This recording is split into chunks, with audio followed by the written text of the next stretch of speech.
yeah, we want retribution. Oh yeah, we want retribution. Oh yeah, we want retribution. Yeah, we ran out of patience. Boil up with the cold hard hatred. I can feel the vibration. Beat in the streets, it's a new sensation. I wanna break faces on the pavement. I wanna make greatness look complacent. Adrenaline awakened, I can taste it. We can make an impact, grab and then take it. Like a disease, bring them to their knees. Take the fate to see. Just like the wind.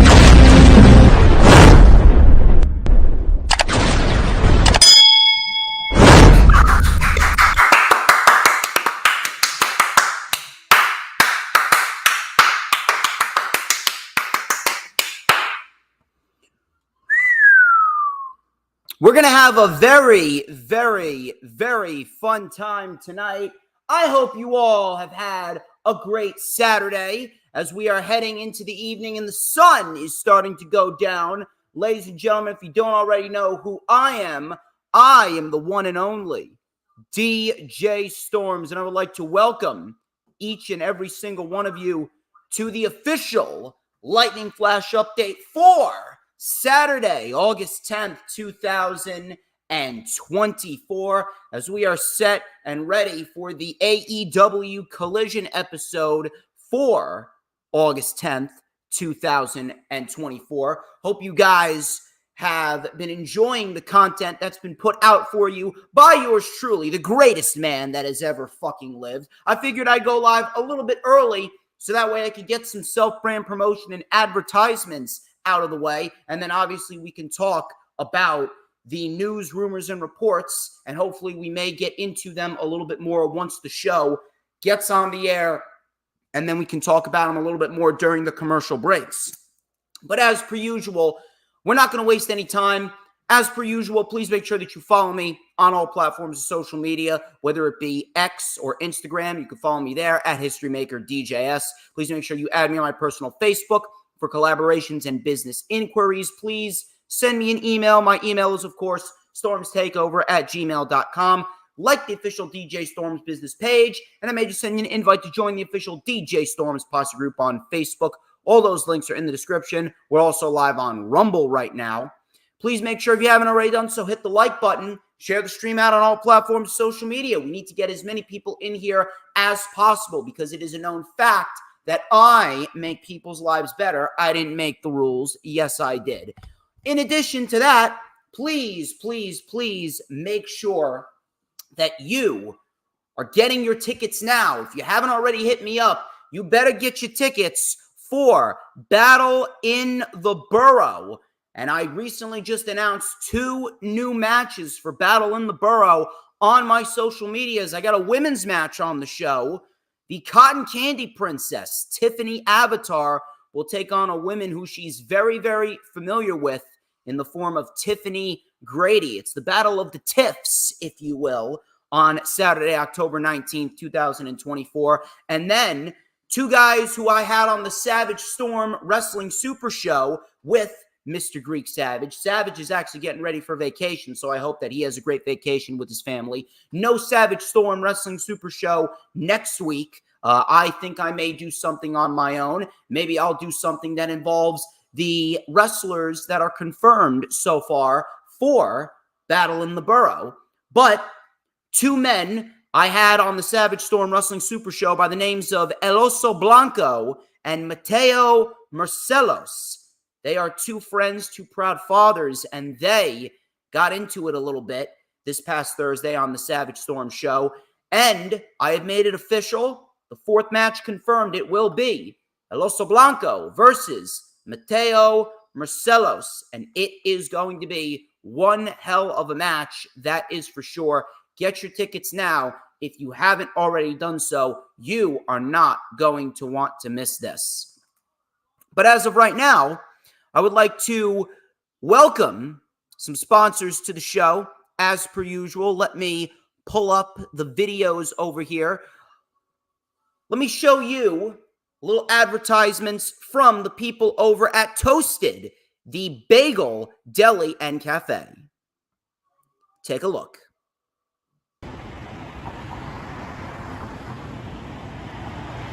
Ladies and gentlemen, I am the one and only DJ Storms. I am here with the owner of Toasted. Her name is Safa, and also her team. Hi, guys. Safa, how are you today? I'm good. Let me ask you, how long have you been living in Elmwood Park right now? I was born and raised in Elmwood Park, so basically 20 years. That's amazing. And tell us a little bit about Toasted. So we are a woman-owned business. We're also Middle Eastern owned. We come from a Middle Eastern background. We also have our smoke shop right next door, Moonstar Smoke Shop. We just saw this opportunity. We wanted to fill the gap. So we have a lot of experience in the food industry, and we thought it would be an amazing opportunity to open something for the whole family. So we're very excited to bring this to the Elmwood Park community, and thank you guys so much for all your support.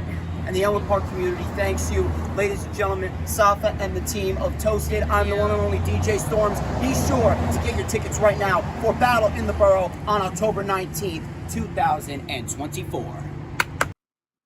Thank you very much to Safa and the team over at Toasted for sponsoring this historic event going down in Elmwood Park, New Jersey. And we'd also like to send out a very special thank you to Vito's Pizza and Restaurant.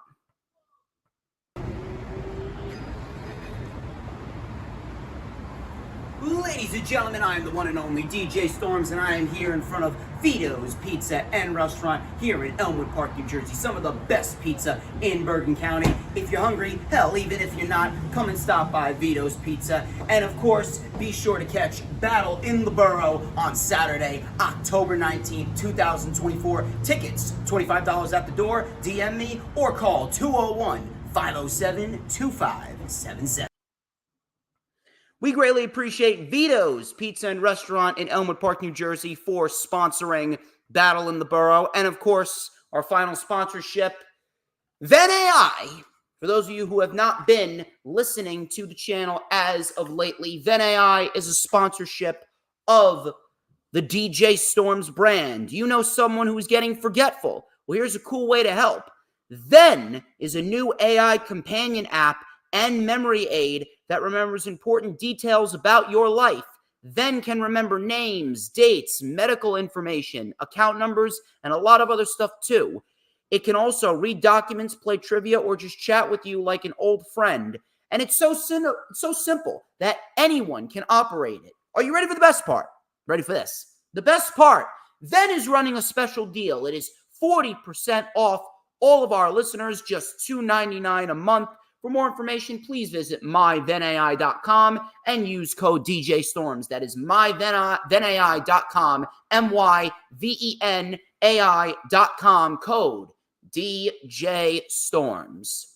And of course, please make sure, hit the subscribe button, hit the notifications bell with a huge coup de grace, and then you will know whenever I pop up on YouTube. Because let's be honest here. Whenever I pop up on YouTube, it is the absolute best fucking time to be on YouTube, because it's the only time that you're going to get to see this glorious sideburn chin strap combination and this beautiful mustache. And of course, you got to get your DJ Storms merch, t-shirts, wristbands, and the greatest piece of merch that you will ever own, the official DJ Storms Switchblade comb. And just like me, you can be so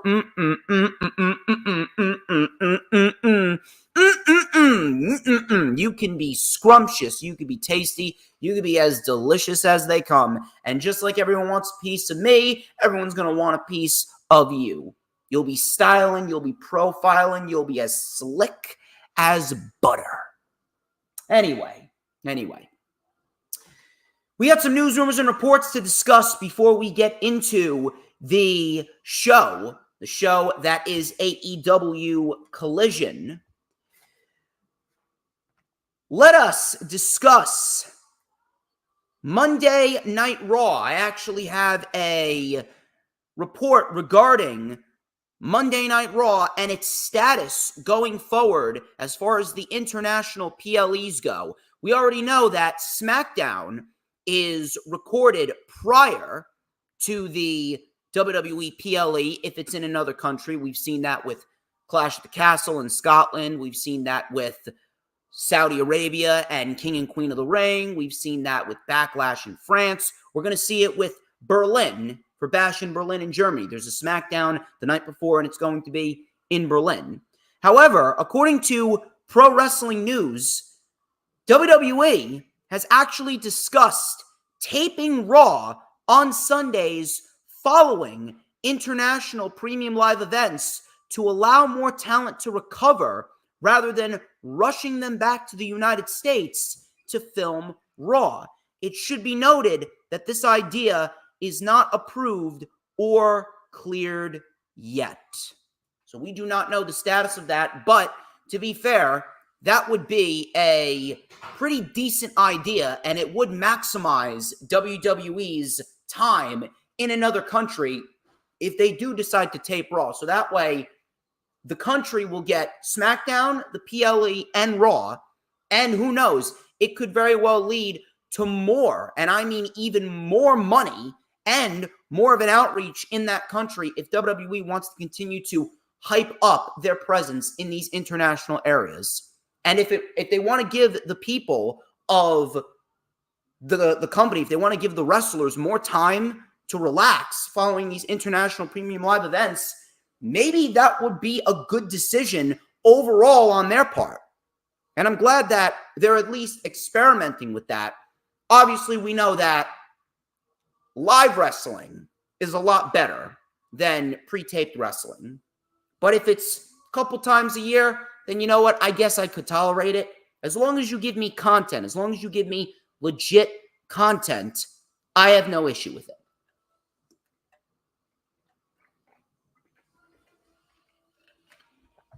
Becky Lynch. She recently had a documentary. That came out. Some people have been speculating that Becky Lynch has retired. Some people have been speculating that she wants to spend time with her daughter. She wants to be a mother. She wants to make memories with Rue. Apparently, according to Fightful, that is not the case. So anyone that is claiming that Becky Lynch is retired, you are wrong, because according to Fightful, Becky Lynch has not told WWE that she is retired or that she is retiring. She is just not under contract. So she could, in hindsight, tell them that she's retiring without actually notifying them. But both sides believe that she would return to WWE when she felt the time was right. So what is going on with Becky Lynch? What is going to happen? I think it's safe to say that Becky Lynch is not going to retire. She's not that old. She's still very mobile. She does have a lot of mileage left on her body, and there are a lot more moments to be had with Becky Lynch in professional wrestling, specifically within the WWE. I do believe that Becky Lynch is going to be back. However, her not being employed by the WWE with her spending time at home and with her daughter, this could potentially open up the door for AEW. I'm not saying it's a definite, but there is a possibility that she could sign a contract with AEW if she wants to. Specifically because of the fact that she may be thinking that she's already done everything in the WWE and she wants to take over a new world. But based on the fact that Seth Rollins, her husband, is employed by the WWE, it's safe to say she'll be back in WWE around the Royal Rumble.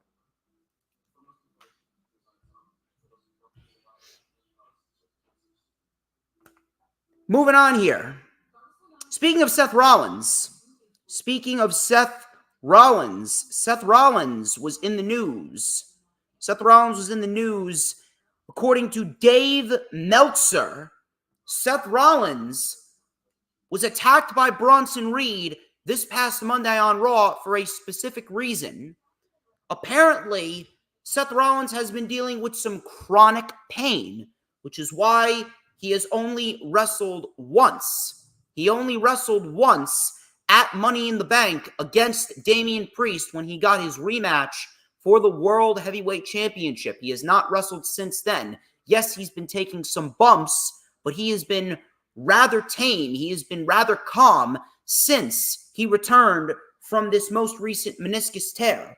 And apparently, according to Meltzer, you're going to have to take it with a grain of salt, WWE did this angle with Bronson Reed to write Seth Rollins off of TV because he's dealing with some chronic pain, so he is taking some time off. And listen, if you're dealing with chronic pain like that, similar to what Kenny Omega was dealing with, then it is a good decision to take some time off. Now, I do have one question. And one concern as far as this relates.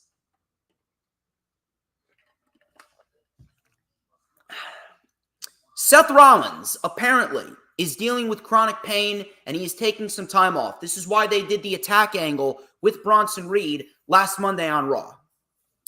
If Rollins needs time off, I have absolutely no problem with that. However, the question that I must raise is, what are you going to do with Bronson Reed? Bronson Reed just had a breakout moment on Monday Night Raw where he delivered 6 tsunami splashes to Seth Rollins and he looked like a beast. The logical progression is Bronson Reed versus Seth Rollins, possibly at Bash in Berlin, with Bronson Reed winning the match. But if Seth Rollins, according to Meltzer, we don't know if it's 100% true, but if Rollins is taking time off because of a chronic injury, chronic pain that he's dealing with, what's going to happen with Bronson Reed? You have an opportunity to make a new star in Bronson Reed. You can't do that without Seth Rollins. So I'm a bit concerned. Just something to think on. I don't know where they're going to go, but if Seth Rollins is going to be out, then it's probably not going to benefit Bronson Reed all that much. It's not. I got some news regarding NXT. I got a report on WrestleVotes. We already know that NXT will be moving to the CW network in October. And the first show is going to be in the Allstate Arena. However, WrestleVotes, they came out and they said that that is not going to be the only event for NXT that is going to be hosted in Chicago.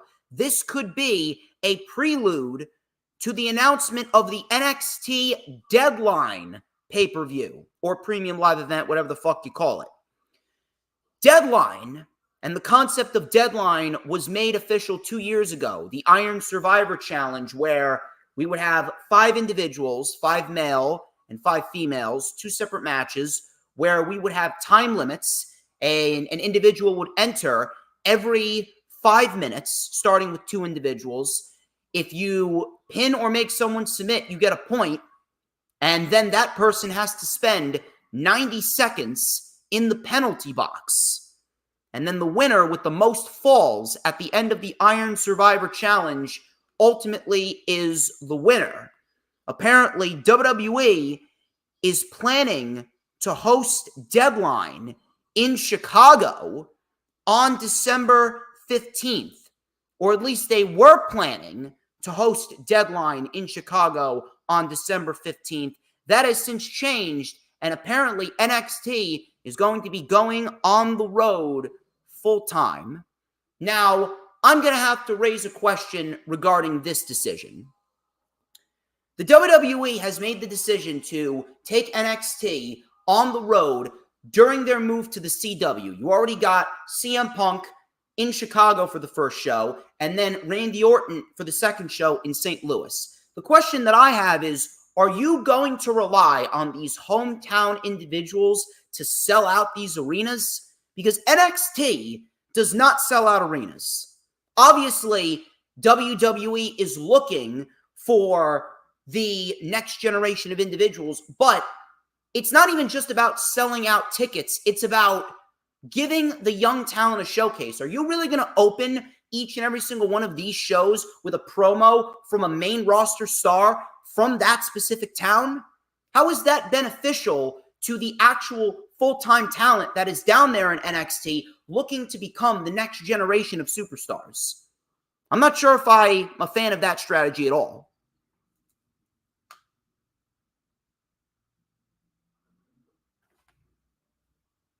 I'll keep you guys updated on that, but apparently there is no NXT deadline in Chicago. There could still be. Who knows? There could still be. We got about 5 more minutes until the start of Collision. 5 more minutes until the start of Collision.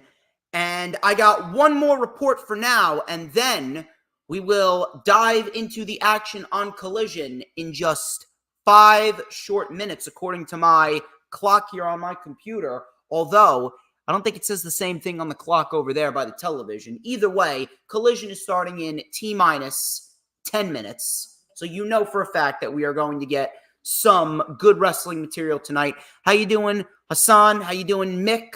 Love wrestling. Greatly appreciate you guys.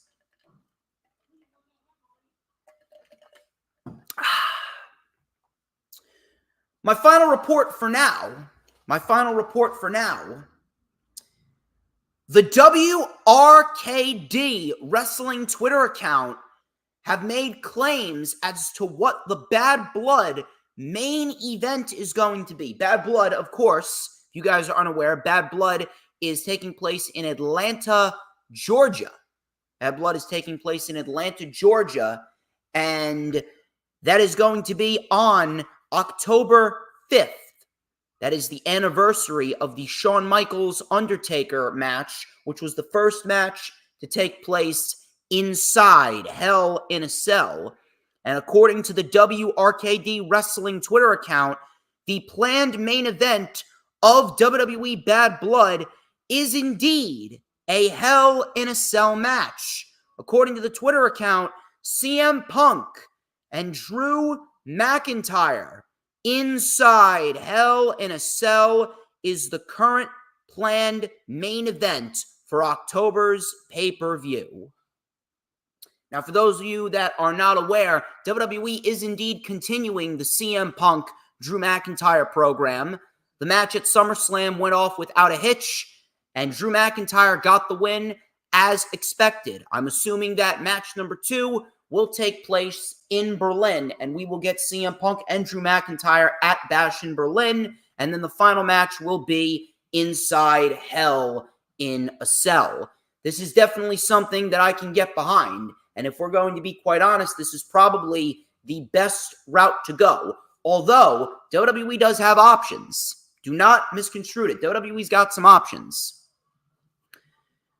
According to the WRKD Wrestling Twitter account, CM Punk and Drew McIntyre is the planned main event for Bad Blood and is going to take place inside Hell in a Cell.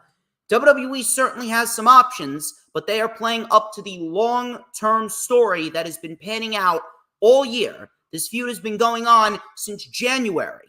Obviously, you got options. You could potentially do a Hell in a Cell with Roman and Solo. You could potentially do a Hell in a Cell with Cody and Randy, which is supposedly the next feud for Cody after Bash in Berlin.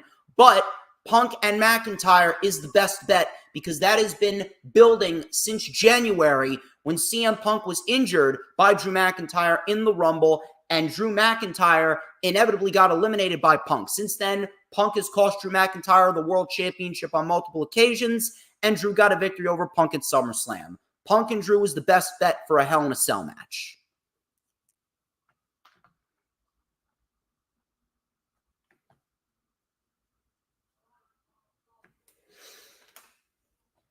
If there are any other news, rumors, and reports, I will talk about it more as we go along. I'll probably talk about it a little bit during the commercials, but I hope you guys are having a fun time so far. We are approaching 30 minutes. We're going to go all the way till 10 p.m. We're going to go all the way till 10 p.m., and we are going to dissect everything on Collision tonight. I will give you my live reactions. We'll do some commentary as well.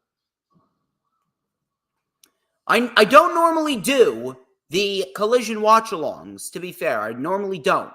And to be quite honest with you, I probably won't be doing these watch-alongs all too often, but I was hitting the town today. I was hitting my hometown of Elmwood Park. We've been going around to the local businesses, and we have been really promoting Battle in the Borough as of lately. Me and my business partners. And, of course, I needed to get a haircut at 2 p.m. Finally, I got a haircut. I don't have a pompadour afro hybrid anymore.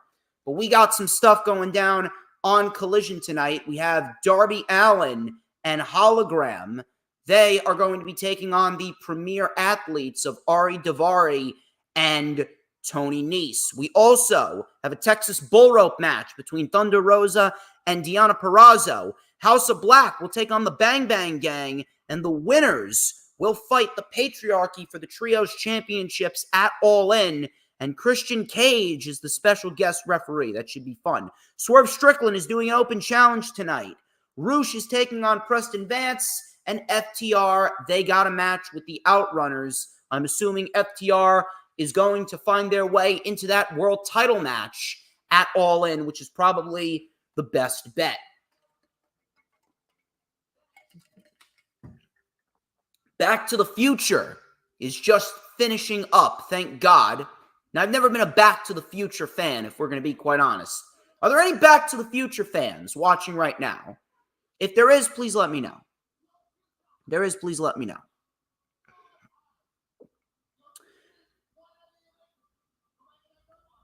I got everything set and ready. We're going to talk some Collision. Last time I did a watch-along, I believe, was for Clash at the Castle 2 months ago, and we had that great reaction with Damian Priest winning against Drew McIntyre, CM Punk costing Drew McIntyre, which I thought was the best decision that they could have made for that match. Very, very happy to see that match pan out the way that it did. Back to the Future with a flying fucking train. Unfucking believable. Never been a Back to the Future fan, although my friend Matt from my old job at the supermarket, he'll probably get on my case for that. How you doing, Grega John? Thank you very much for joining the Lightning Flash update. This is the AEW Collision watch-along, and we're going to jump right into it. By the way, they got TNT Overdrive coming up right after the show. Should be fun there. I'm actually kind of disappointed that they got rid of the Saturday Night's All Right for Fighting, because I'm sure a lot of people loved the Elton John song, Saturday. You already know.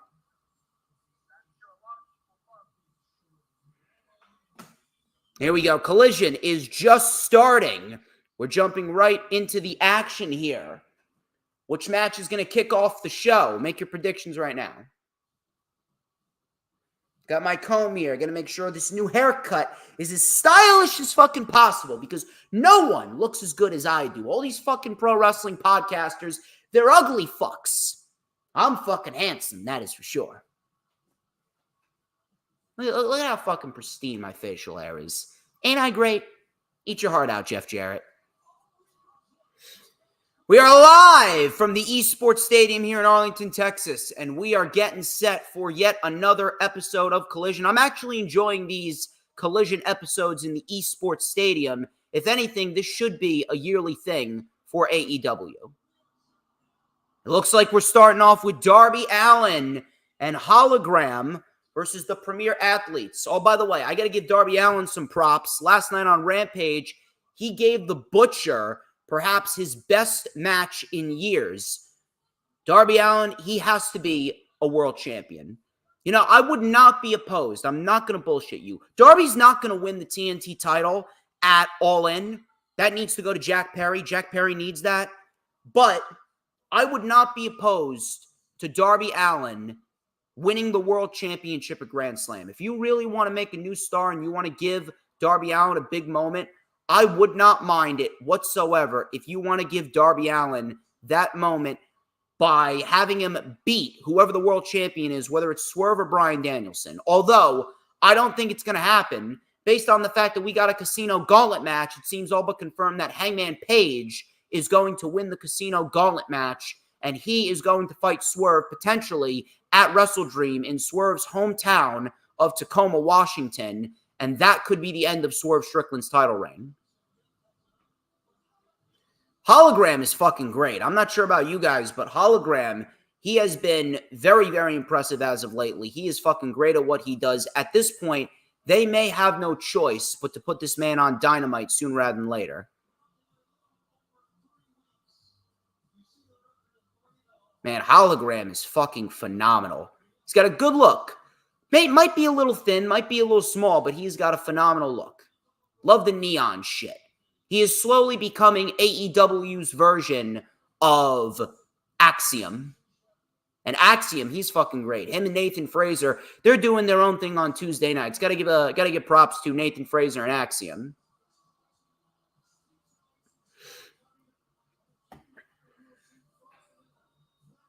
Hologram, baby. Hologram. His best match was probably with the Beast Mortos, if I'm going to be quite honest. Because the Beast Mortos, my God, Beast Mortos is another one. He's been really showing out. If they wanted to do more, I'm going to say this. If they wanted to do more with the premier athletes, they definitely could. I really hope that the tag team division is going to be revived. Because right now, tag team wrestling is not at its strongest. Tag team wrestling is probably at its weakest. Which sucks because you take a look at the beginning of the year, right? You take a look at the beginning of the year, like the first 4 months of the year, from January to April, AEW was getting the tag team division back on track. And then ever since the Bucks won the tag team titles from FTR at Dynasty, they just completely fucking fell apart. I don't know what the fuck happened there. Apparently, Smart Mark Sterling has a broken arm, according to himself.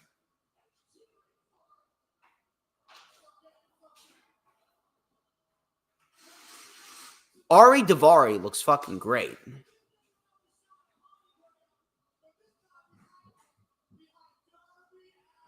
So they're claiming that Hologram is hiding behind tag team partners now. I don't think so.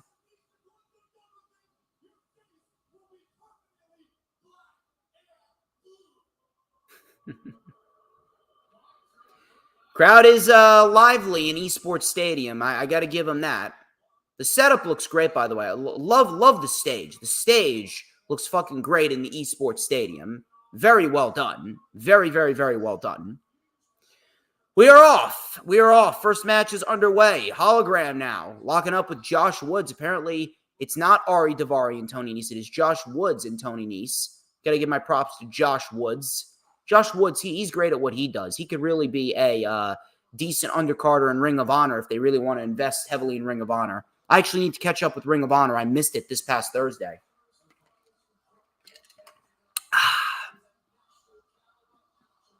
Hologram now, obviously using his speed against Josh Woods. Josh Woods looking to use his technical skills. He's known as the Technical Beast.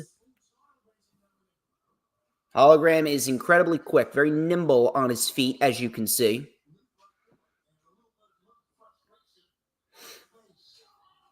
Just a straight knee to the gut right there. Straight knee to the gut by Josh Woods. Tagging comes Tony Nese. We do have the Texas Bull Rope match taking place later tonight. That should be the end. That should be the end of the Deonna Purrazzo and Thunder Rosa feud. I'm not sure where Thunder Rosa goes afterwards. Maybe Thunder Rosa, she jumps on in and mixes it up with Mariah May again. Hologram with a stiff overhead chop. JR is going to be interviewing Bryan Danielson tonight, just like he interviewed Swerve on Wednesday. Nice arm drag takedown by Hologram. And another deep arm drag, and he locks the arm this time. Hikaru Shida, she's going to be in action tonight. Tagging comes Darby Allin, this fucking psychopath that is Darby Allin. Bumps around like a maniac. Stiff kicks by Hologram, and Darby with a headbutt to the gut. Hologram with the leg sweep. Stomp to the hand, and a beautiful code red by Darby. The cover, but Josh Woods breaks it up. I should have been a fucking wrestling commentator, people. I'm telling you. Should have been a wrestling commentator. Irish whip into the corner. And Darby with a coffin splash. Hologram with a running forearm. Coffin splash by Darby. And Hologram monkey flip. Darby with a roll-up 2 count. Darby springboard crossbody. 1, 2, and Tony Nese kicks out again.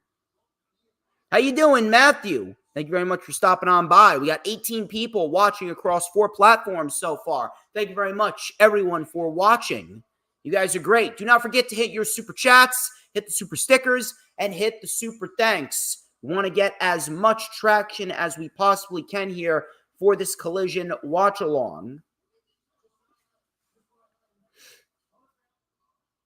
We just gained another subscriber. We are just 4 subs away from 2,600. If you guys haven't done so, please make sure you hit the subscribe button. Darby just got twanged off the ropes. And Josh Woods now, big release German suplex. Darby Allin bumping around like only Darby Allin knows how to do. And Darby now sent into the corner. Very nicely done right there. Look at Josh Woods now with the stiff knees right to the abdomen and the chest area of Darby Allin.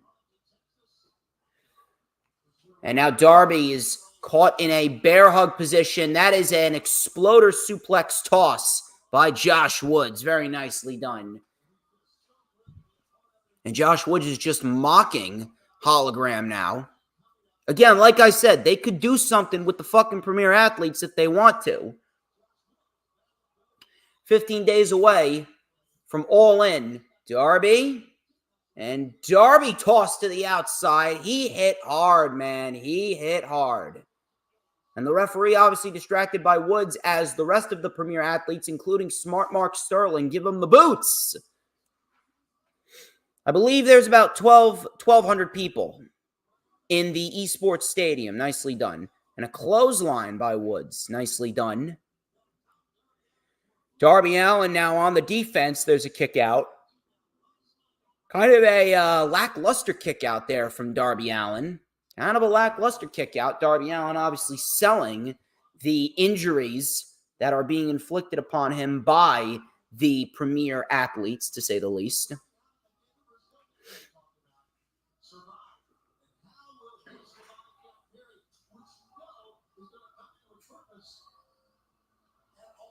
And now Tony Nese. Oh, look out. Roll up by Darby. Small package. Tony Nese kicks out again.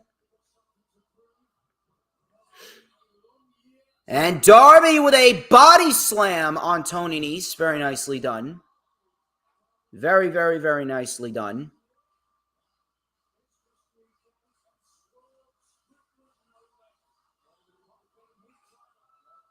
And Darby now went for the tag on Hologram, but Josh Woods pulled him down. Tony Nese now roll up on Darby and a kick out. That was a close one. And now Tony Nese just keeping the pressure on Darby. Swerve is going to be on the show in about 50 minutes. He's got that open challenge. Not sure who he fights, but maybe we see a surprise. And Darby trying to fight his way out of the corner, but Tony Nese, back suplex. Darby lands on his feet. Back suplex by Woods. Darby lands on his feet. There's the tag. In comes this absolute freak known as Hologram. Springboard into the ring with a 450. Backspin kick by Hologram. Not sure how anyone keeps up with Hologram. Look at this. What the hell is this? Hologram, a beautiful, beautiful tornado DDT, and he took out Tony Nese in the process.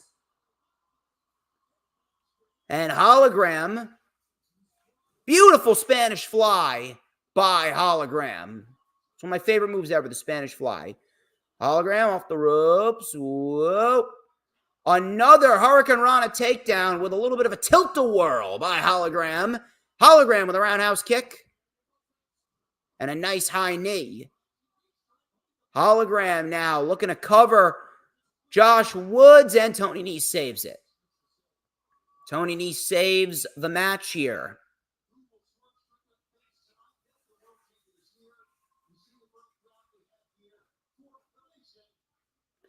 And now Tony Nese just trying to wear down Hologram at this rate. He's not the legal man. Hologram with some stiff strikes, couple slaps right to the chest and the face.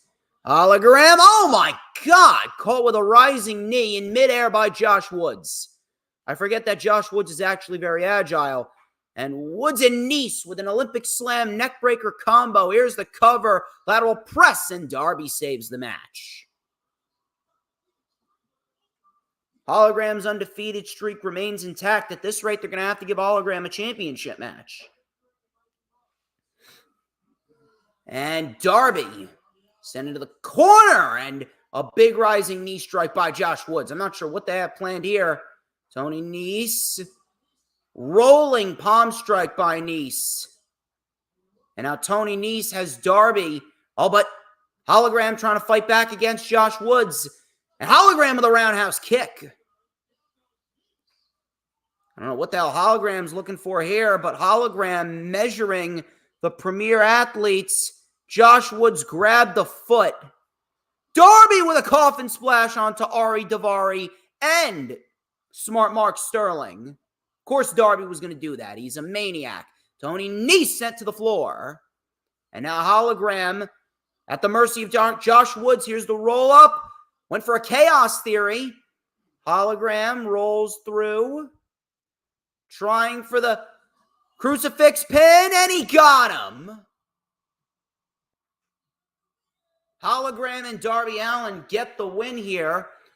Fun little tag team match. Nothing over the top, nothing overly crazy, but Hologram and Darby Allin, they get the win here. Probably Hologram's weakest match in AEW so far, but still, nevertheless, a victory for both of these guys. If anything, I would love to see Hologram versus Darby Allin. Why don't you put those two in the ring together? Take a sip of my ice water right here.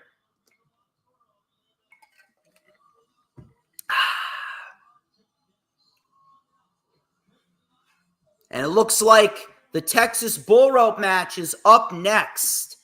It is Deonna Purrazzo and Thunder Rosa. Texas Bull Rope match coming up next. You're not going to see me complain.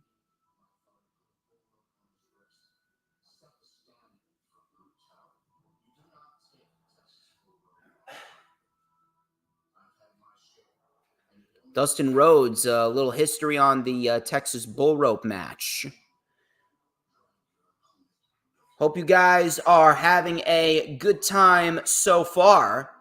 We are going on with 45 minutes live. We're probably going to reach 2 hours and 30 minutes, so it's pretty much going to be the length of a normal Lightning Flash update.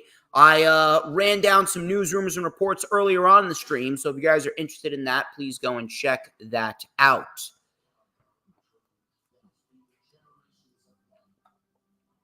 I'm going with Thunder Rosa to get the win here. It only makes sense. Only makes sense for Thunder Rosa to get the win here.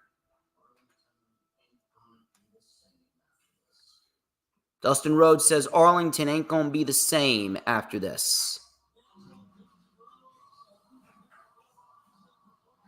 If my memory serves me correct, this match may end up outdoing the first match. First match was more of a showcase match, if we're going to be real. They didn't really do too much with the premier athletes and Darby and Hologram, but Hologram, we're going to have to get him in something substantial. Thunder Rosa coming out in Texan gear with the cowboy hat and the Texas-style pants. And she's got the Texas Bull Rope with her. Yeah, there's no way that... Thunder Rosa has to win this. Is it pinfall or submission, or you got to touch all four corners? I believe it's pinfall or submission. Someone correct me if I'm wrong. We got 20 people watching so far. To the 20 people who are watching, thank you very much for stopping on by. I greatly appreciate each and every single one of you.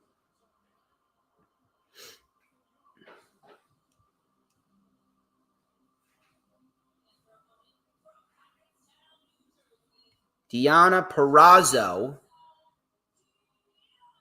She always has some pretty stylish in-ring gear, I will say that. Got to support my Jersey girls, always.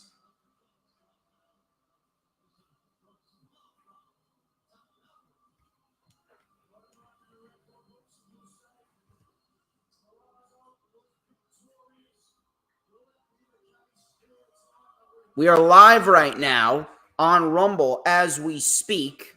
You guys are unaware.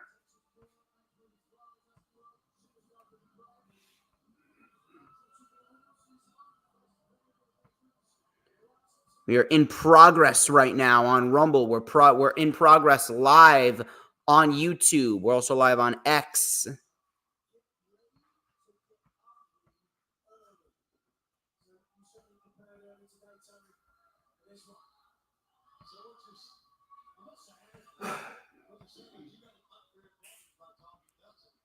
So now the bull rope is being officially tied. The bull rope being officially tied onto both women as we speak.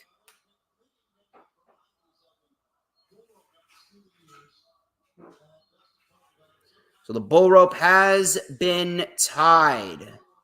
The bull rope has been tied, and we are off, ladies and gentlemen. We are off. Just gained another subscriber. We are 3 subs, just 3 subs away from 2,600. Can we get to 2,600 tonight? Be sure to share out the stream. Help us get to 2,600 tonight. Sound like Booker T there for a minute. Shucky ducky quack quack. Booker will probably copyright me for that shit.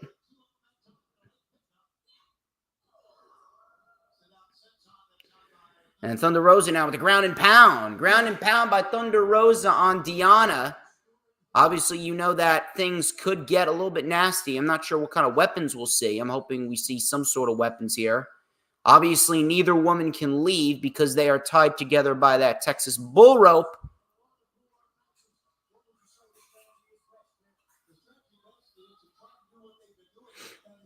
And a wrecking ball drop kick by Thunder Rosa there. Thunder Rosa now on elbow from the apron by Thunder Rosa.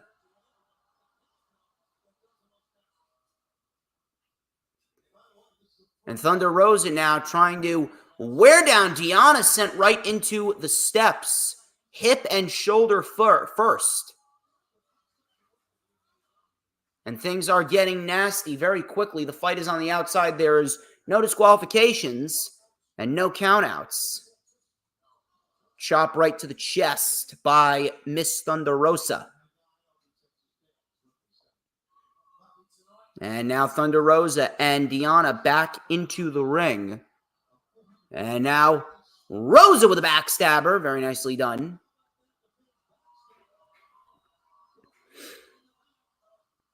And Rosa, I'm not sure what she is going for here, but Rosa going up to the middle rope and now the top rope. But Deonna cuts her off.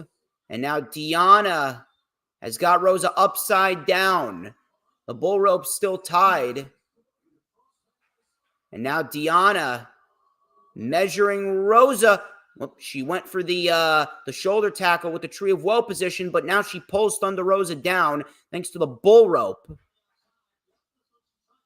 And now it's a tug of war.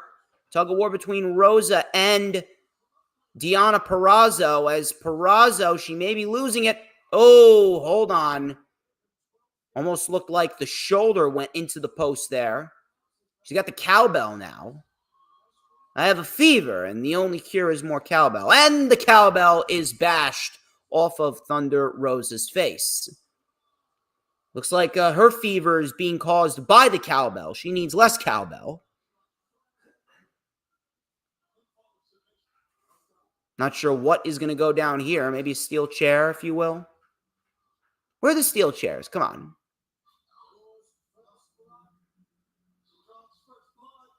And Rosa, I believe, is bleeding slightly. Not sure how badly. I think it's just a slight bleed. That's a slight bleed by Thunder Rosa as we go into picture-in-picture. We can get some tables. We can get some chairs involved. I would very much appreciate that.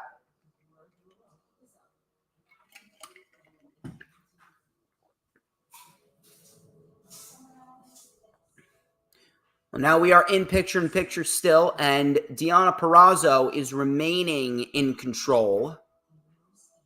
It looks like she is going for some weapons. I believe she's going for some chairs. I appreciate that. It's like she was listening to me.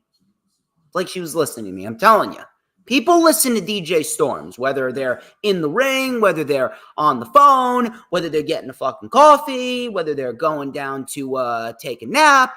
Either way, people listen to DJ Storms. It's almost like they can hear me through the fucking screen.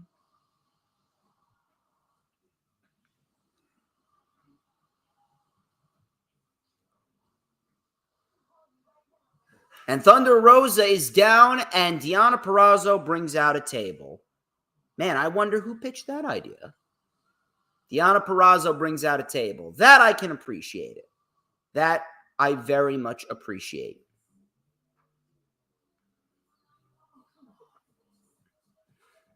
Not sure who's going to go through that table, but I'm assuming it is going to be none other than Deonna Purrazzo. I think that's how the match is going to end.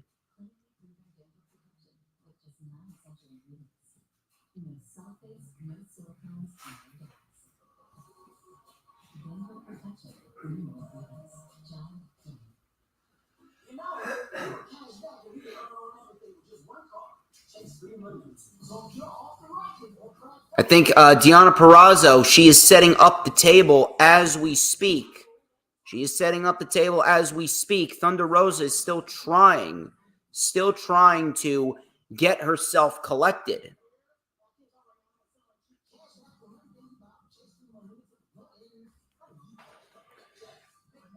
And now we got a bed of steel chairs set up as Deonna Purrazzo is choking out Thunder Rosa with the Texas bull rope. Someone's going on that bed of steel chairs. And we are coming back from commercial. Thunder Rosa is wearing the crimson mask, and Deonna thrown off of the top, back first onto the chairs. And Rosa into the cover, hooks the leg, and Deonna kicks at it too. And now Thunder Rosa has a chair. She's wedging the chair in between the middle and the top rope. And now Thunder Rosa sends Deonna headfirst into the chair, but it barely fucking budged. And now the chair being wedged on Deonna. And now Rosa with a hesitation dropkick with the chair. That looked fucking brutal. Deonna's head fucking ricocheted. You do not want to take a hesitation dropkick like that. Thunder Rosa looks like a fucking mad woman with the face paint and the blood. Let's get into the replay of that. Good fucking Lord. That was a fucking ricochet and a half. And now Thunder Rosa still remaining in control of Deonna. Another cover off of a chair shot. And now Deonna, I believe, is slightly busted open. Yeah, Deonna is slightly busted open. Surprised if she doesn't have a fucking concussion after that fucking hesitation dropkick. Thunder Rosa is going up top. And Deonna cuts Thunder Rosa off yet again. And now, yet again, the Tree of Woe. And a chair shot to the gut by Deonna Purrazzo. Now this match is really picking up. Deonna Purrazzo is pissed off. And Deonna Purrazzo now measuring Thunder Rosa. And Deonna with the shoulder tackle to Thunder Rosa. Is that going to do it? We're going to find out right here. Here's the cover. 2, and it's not over yet.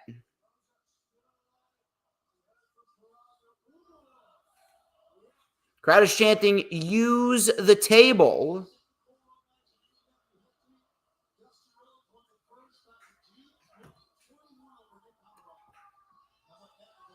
And now we are going to get the table set up indeed. The table has been set up. Are we going to have an I am the table moment? I don't know.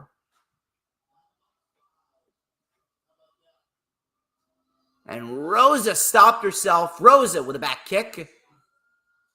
And Rosa now went for the tornado DDT, but Deonna with a punt kick. Deonna with a punt kick. Oh, powerbomb high on the neck and shoulders. That was nasty. And now Deonna looking for the Gotch-style pile driver. Can she get it? She got it perfectly.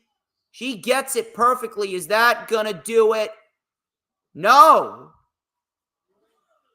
Barely. Thunder Rosa barely kicks out of that one. Very nice Gotch-style pile driver. That is not the end for Thunder Rosa. Might have been a little late on that kick out. I don't know. I'd have to rewatch that back.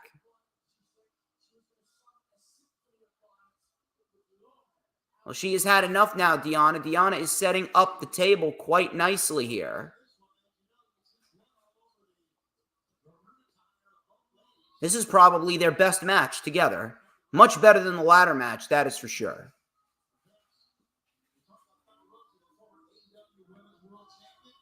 And Deonna now laying Thunder Rosa on the table and whipping her with the Texas bull rope. And now Thunder Rosa is down. Will she be out? Deonna. Oh, look out. Thunder Rosa fights back, and now Thunder Rosa. She is going up top with Deonna. I don't know what she has planned here, but Thunder Rosa now hitting Deonna with the cowbell. Bulldog through the table, and it barely breaks. Deonna is just draped over it. Draped over it as if she's being hung out to dry. And now Thunder Rosa with the Fire Thunder Driver. There it is. 1, 2, 3. There you go.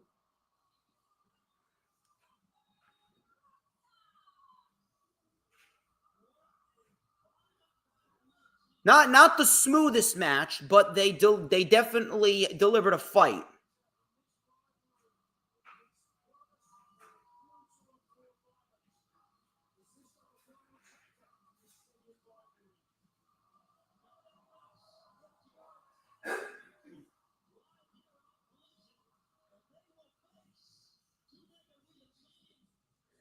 And yes, that was indeed better than the first match.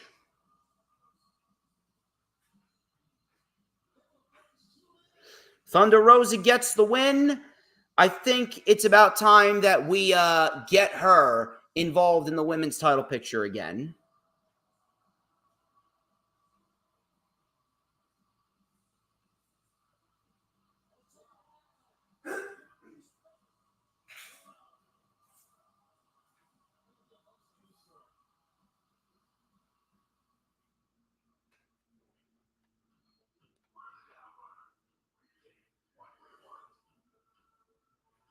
Turbo Floyd and Truth Magnum, the Outrunners. They're slowly growing on me. I'll admit. They're slowly but surely growing on me. I'm not there yet. But I give them credit where credit is due. They're not a bad tag team.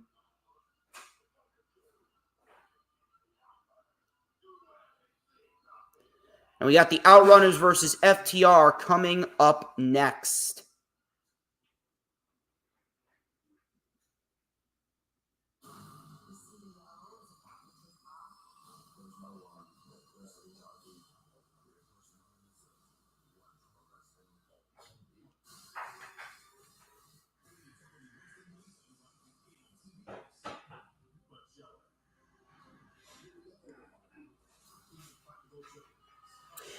Let's go through a little bit more of news, rumors, and reports, shall we? Let's talk about Britt Baker. Now, Britt Baker, obviously, she's coming off suspension after what happened with MJF, according to the reports. I do have a report on what exactly happened and what was said. Now, this is just one little specific report here, but apparently, according to Ibu, or Ibu, again, I don't know how to pronounce this guy's fucking name. I don't hate him. I actually like him a lot more than I like a lot of fucking people in this godforsaken community. But Ibu of Wrestle Purists, he reported that multiple accounts, Britt Baker apparently called Alicia Atute, MJF's girlfriend. She called her a stupid fucking bitch after Alicia told MJF that Britt Baker was burying the 1 hour long match between MJF and Will Ospreay. Let me tell you something. I am a very, very, very big advocate of Britt Baker, but she definitely has an ego problem. I understand if you're frustrated. Like I said, I understand the frustrations, but if you're frustrated, You talk to the boss. You don't bitch and moan about two guys that don't have anything to do with the creative decisions made in the company. You don't bitch about two of your peers, two of your coworkers to the women's locker room. Alicia Atout was just doing the right thing and relaying information to the man that she very much appreciates for helping her get a job with AEW. And Alicia Atout, she's just happy to fucking be there. I'm telling you, man, I am telling you, Britt Baker is having a serious ego problem right now, and she needs to tone it back.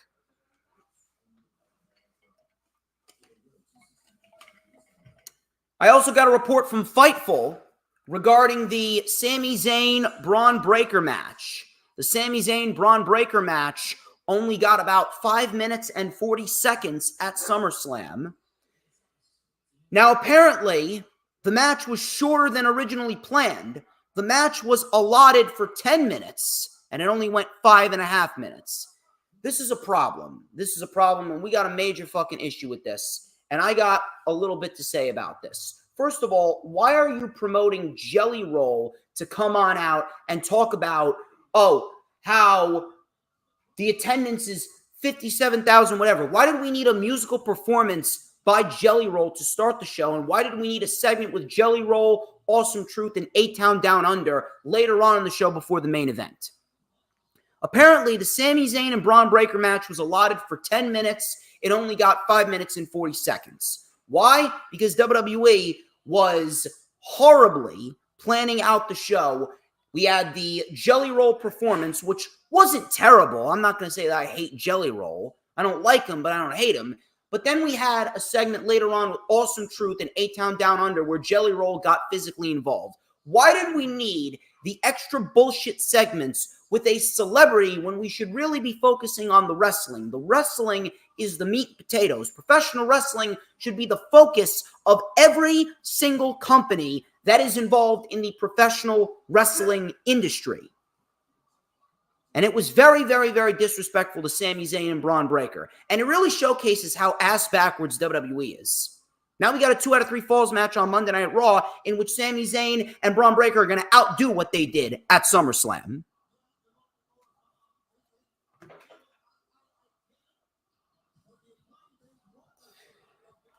We are back on Collision now, and FTR is in the ring.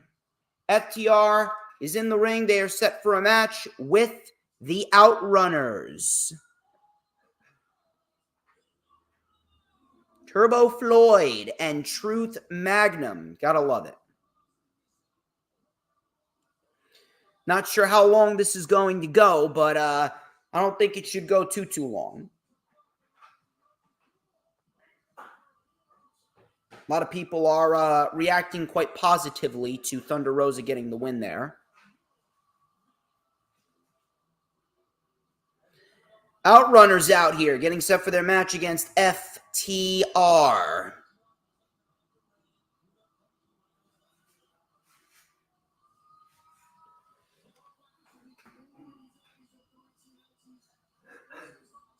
And here we go. The match is officially underway. How you doing, D. Cena? Thank you very much for stopping on by. Be sure to throw down your super chats and super stickers and get as many people in here as possible. We want to have a big crowd here on a Saturday night. Saturday nights, they might not be all right for fighting anymore, and Saturday nights might not be AEWs anymore, but I'll tell you this, Saturday nights are all right for streaming, and I'm streaming, so I should get a hell of a lot more people in this chat that I already have. So now Dax Harwood makes the tag to Cash Wheeler. It's actually quite concerning that they have not announced the tag team title match for AEW All In yet. I'm actually quite disappointed that they haven't. And FTR now in control. Leapfrog by Cash Wheeler. Cash Wheeler can still move pretty nicely. I believe that was Turbo Floyd that hit Cash Wheeler with a shoulder tackle. And now the Outrunners trying to remain in control. Look at Cash Wheeler with a nice kip up right there. Side headlock Off the ropes we go, and Wheeler with the shoulder tackle on Turbo Floyd. And a second one, and Turbo Floyd is just selling the shit out of these shoulder tackles, flipping and flopping like Shawn Michaels did against Hulk Hogan at SummerSlam 2005. Tag in comes Truth Magnum, and roll up by Cash Wheeler, and a kick out.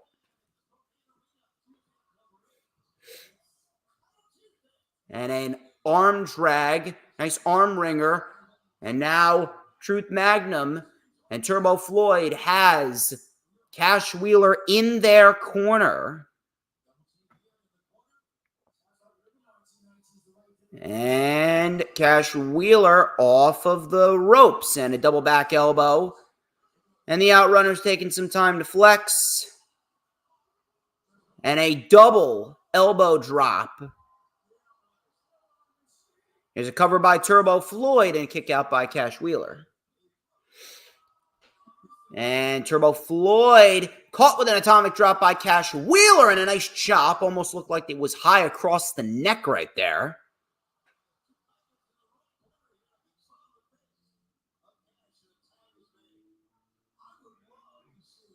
And a nice drop toe hold. And Dax Harwood with an elbow drop. Here's a cover by Dax Harwood and a kick out. And now off the ropes, and Dax Harwood dodges the punch. And Truth Magnum, whoa, back body drop as Dax Harwood gets out of the grip of Turbo Floyd and hits him with a back body drop. And now the Outrunners set out of the ring. And FTR are currently in control right now.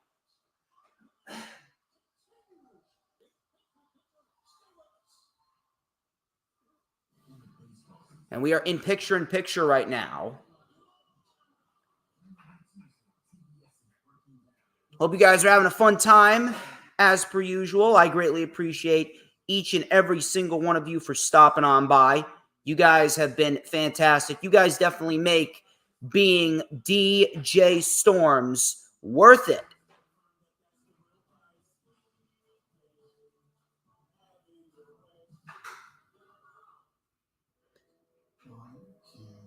And now I believe FTR is still in control. I believe Dax Harwood's trying to fight off both members of the Outrunners at the same time.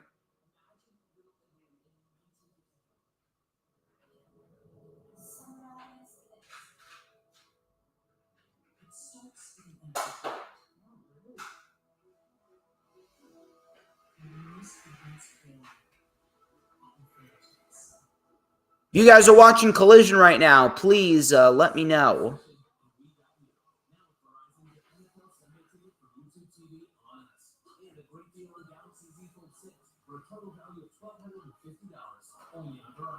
I'm reading a report right now. Apparently, MJF accused an Olympic breakdancer of stealing the kangaroo kick. Unfucking believable. Let me tell you something. MJF, he can do whatever the fuck he wants. He's Maxwell Jacob fucking Friedman.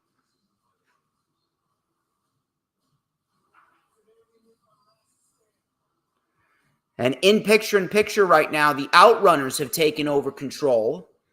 And they're trying to wear down Dax Harwood. We are currently in a commercial right now.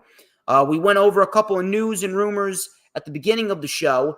Don't forget to get your tickets for Battle in the Borough, by the way. Battle in the Borough, obviously, we talked about Tiffany Avatar and Tiffany Grady. They are confirmed for the show. Mateo Marcelos versus El Oso Blanco is confirmed for the show. And, of course, a big tag team grudge match right here. This is the now former three-time and record-setting ISPW World Tag Team Champions versus two-time Outlaw Professional Wrestling Tag Team Champions. This is Mika and Seth Cortez of The Audacity. Hopefully, I'll be having these two teams on the show sooner rather than later. Shout out to Savage as well. Thank you very much for having me on the Savage Storm Wrestling Super Show this past Thursday. It is always a pleasure working with you, sir, and I hope that you and your family have a great vacation. We are back on Collision right now. Perfect timing. And a tag, in comes Truth Magnum. And Truth Magnum wearing down Cash Wheeler. Cash Wheeler desperately needs that tag on Dax Harwood. And Cash Wheeler sent headfirst off of the buckle. And a nice back elbow. The Outrunners now in firm control. I think FTR is going to be on the Mount Rushmore of tag teams when it's all said and done. I honestly believe so.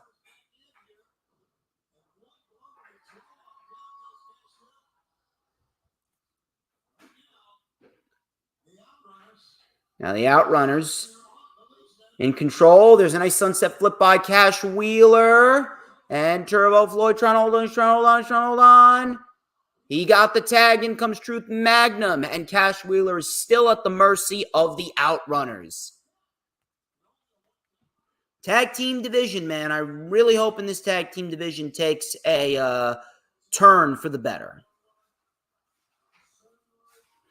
You guys are watching Collision right now. Please let me know. We are live across 4 platforms as we speak.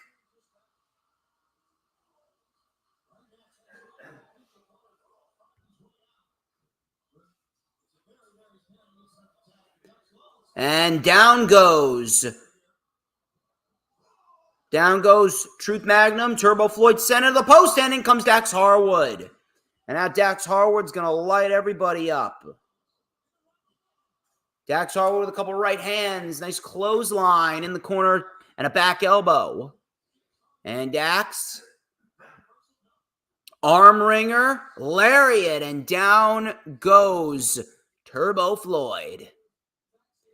Arm wringer, clothesline again. Truth Magnum dodged it. Dax Harwood, German suplex. He keeps the grip locked in. In comes the barrage.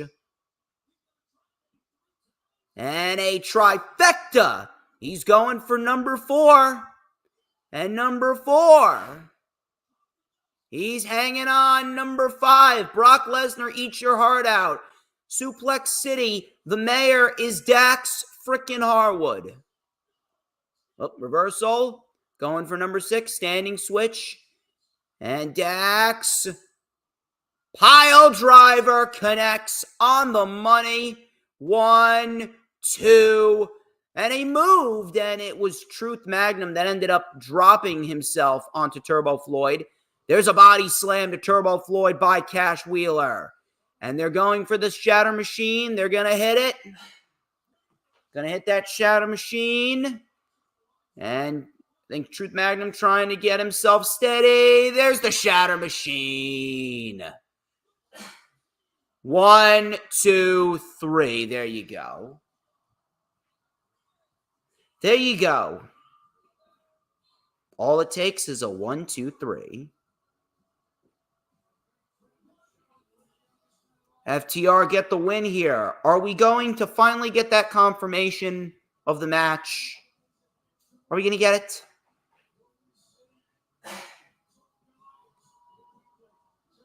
It looks like the Acclaimed are getting their AEW World Tag Team title match against the Young Bucks on Dynamite on Wednesday. Looks like we're headed down another FTR versus Young Bucks match, unless we get some tomfoolery.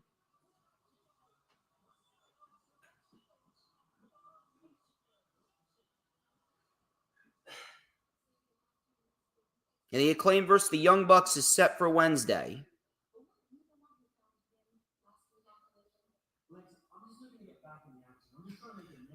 Kip Sabian's being interviewed by Lexi Nair right now.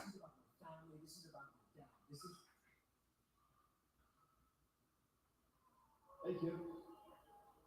Why are you doing the question? More importantly, why are you still in my business? Are you obsessed with me or something? Nick Wayne's asking why Kip Sabian's still in his business if he's obsessed with him.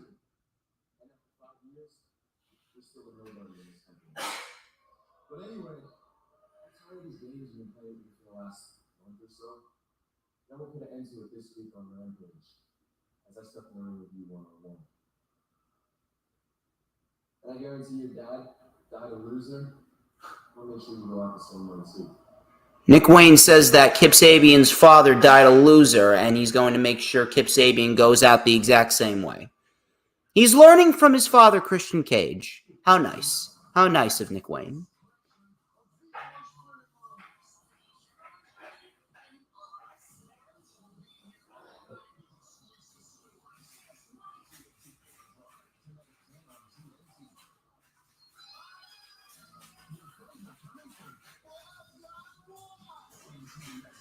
I'm really hoping that this match on Wednesday is going to result in some sort of tomfoolery. Like, listen, I respect FTR, I respect the Young Bucks, but we've already seen 4 matches between the two of them. We've seen 4 matches between the two of them. We need to see a triple threat tag team match between the Acclaimed, FTR, and the Young Bucks at All In. That's how it needs to be. I don't give a fuck how you want to spin it. That's how it needs to be.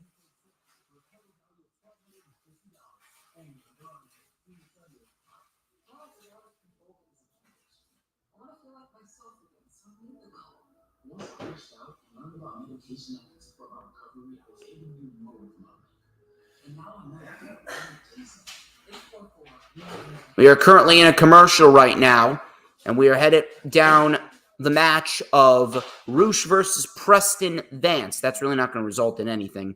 Roosh really needs to be in a better position than he is right now. Roosh really needs to be in a better position than he is right now, that's for sure. We are almost 1 hour through Collision.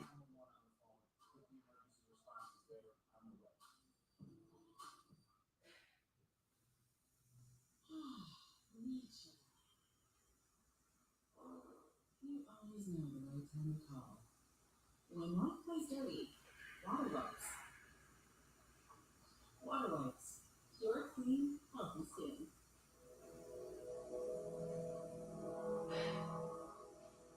To decide training programs working in your mind. Summarize this. What's Chat seems to be pretty quiet. It starts with an empty heart. And the most advanced AI. I don't know why the chat seems pretty quiet. This is a Saturday night, unless people are out and about on a Saturday night. I believe there is another report that we can go over. Another report on Bobby Lashley. Apparently, Bobby Lashley's contract, according to Fightful, is currently up this weekend. It was noted by sources during SummerSlam weekend that Bobby Lashley might be leaving the company. There have been no creative plans pitched regarding Lashley moving forward. Now, apparently, there has been some reports backstage in AEW. Bobby Lashley has been discussed backstage in AEW. However, no formal offer has been made yet, as he is still under contract with the WWE. So that's a little report I'll throw out at you right there. Let me know what you guys think.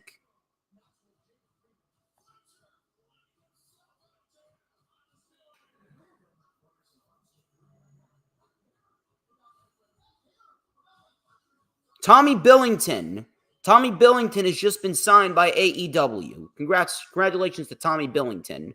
Although I'm not really sure where he's going to fit in, if we're going to be quite honest. AEW is going to have to get their structure down a lot better.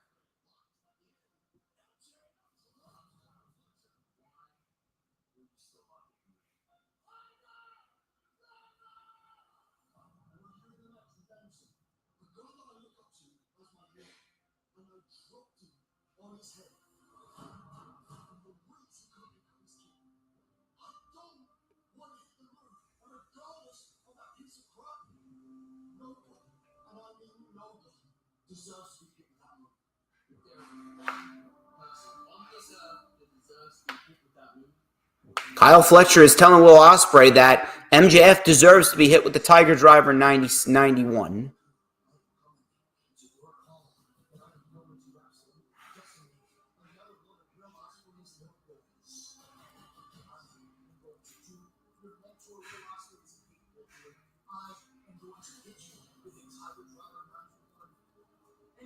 Michael Oker.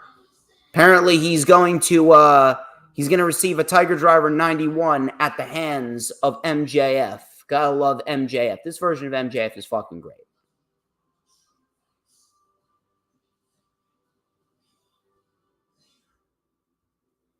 MJF's doing his thing right now. You gotta love what MJF is doing. It looks like it's gonna stay a singles match. I don't know if I like that. I don't really know if I like that at all.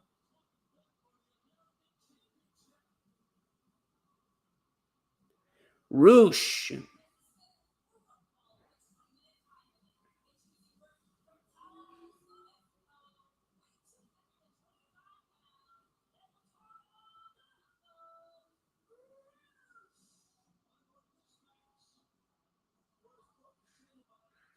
Roosh is in action against Preston Vance right now. This has to be a quick one. Or at least like on the quicker side, if we're going to be fair. This has to be a quick one, or at least on the quicker side.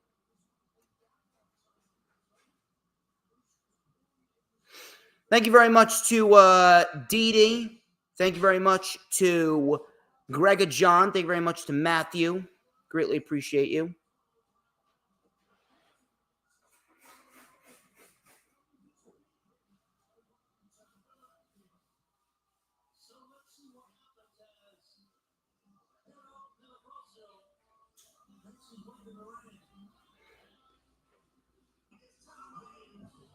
In comes Preston Vance.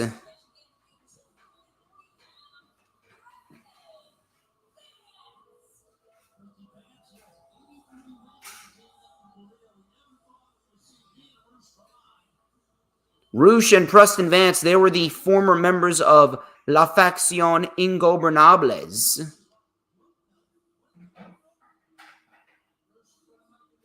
And here we go. We are off to the races here. Roosh and Preston Vance. Don Callis told Roosh to hurt Preston Vance, to injure Preston Vance. Roosh. You know that Roosh is going to fucking hit hard here. Roosh is going to fucking hit hard.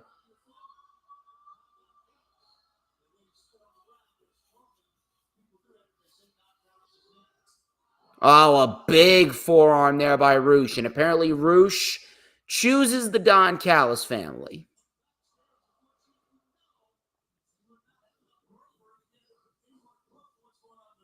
And Preston Vance now with a nice lariat. Preston Vance now trying to develop some momentum here against Roosh. Nice spine buster. Nice spine buster connects.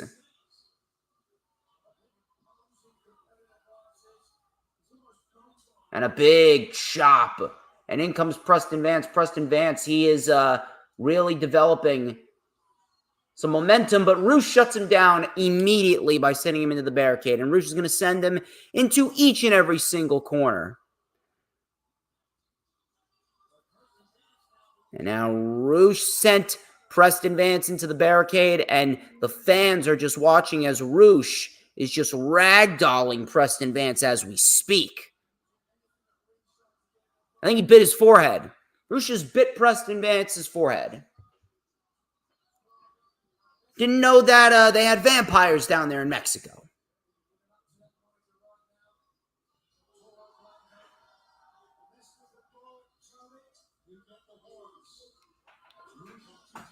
And Roosh now has the chair.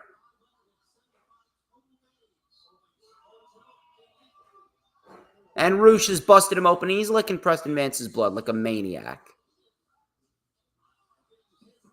He's a maniac. Unbelievable. Now Preston Vance tossed back into the ring. And Roosh is in control now. Don Callis said that he wants Roosh to hurt Preston Vance. Well, Roosh is doing just that.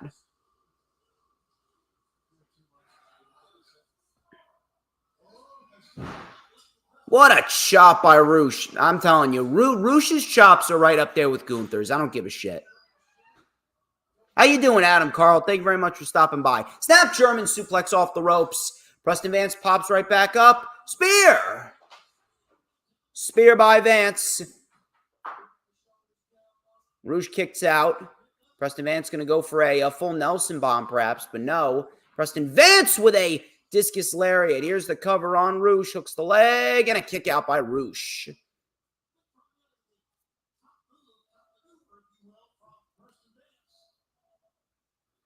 And now Roosh is in the corner. Is Preston Vance going for the bull's horns? And Roosh, the overhead belly to belly into the corner. And now Roosh is going to give Preston Vance the real bull's horns right here.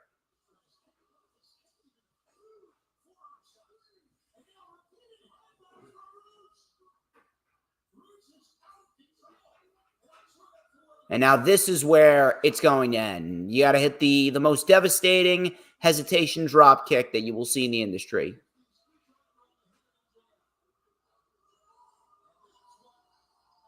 You get the horns. There you go. Right in the face. And Roosh covers. 1, 2, 3. Will that be enough to satisfy Don Callis? I hope so.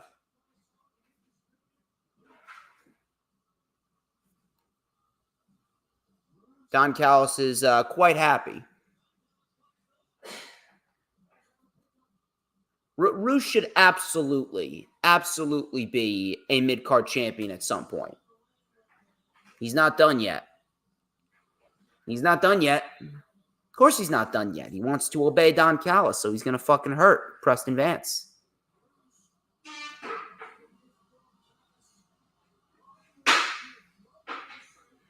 And Preston Vance now in the opposite corner, and Roosh,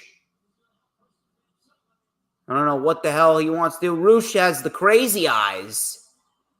If you mess with the bull, you get the horns. There's number 1. Or number 2, rather. What the hell is Roosh looking for now?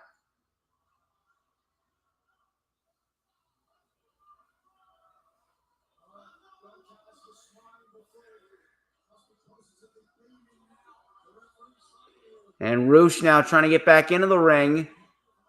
But the referees are holding him back.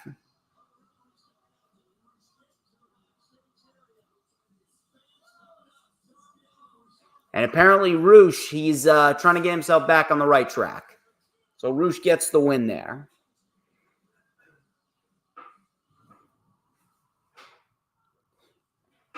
Jack Perry now, he is in his dark room watching what happened at the hands of Darby and Mark Briscoe at Blood and Guts.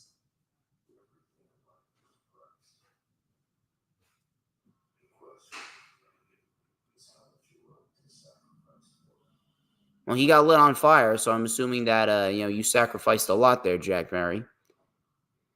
He's looking at the TNT champions of past. Interesting.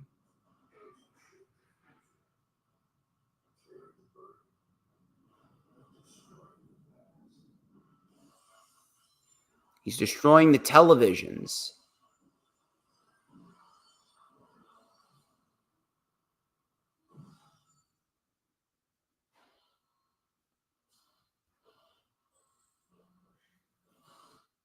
He is indeed the scapegoat.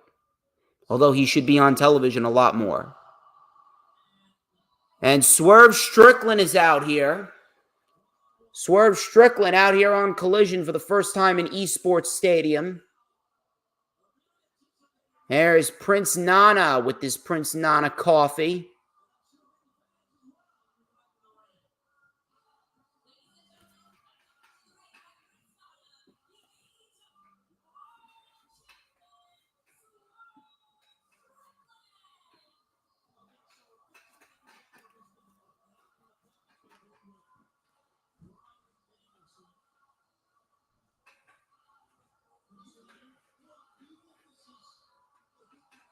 Gotta love it.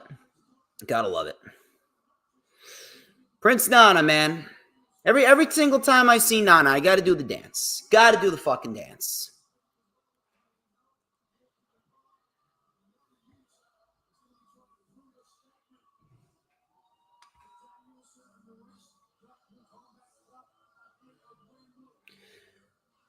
He's got Wheeler Yuta on Wednesday, but tonight he's doing an open challenge. What do we get?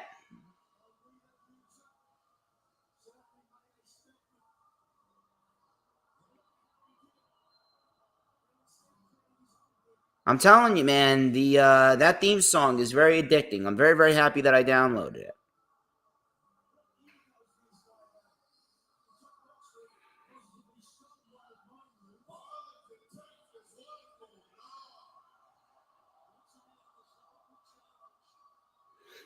We will be getting an open challenge from Swerve Strickland. Not really necessary, I'll be quite honest.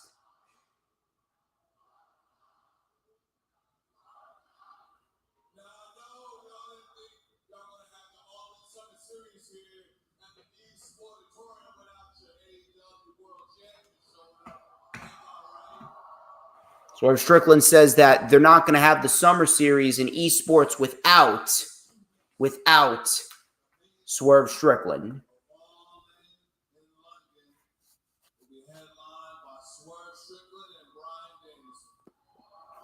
And red coat, Swerve coming out is pretty fly red coat. I have to admit, pretty fucking fly red coat right there.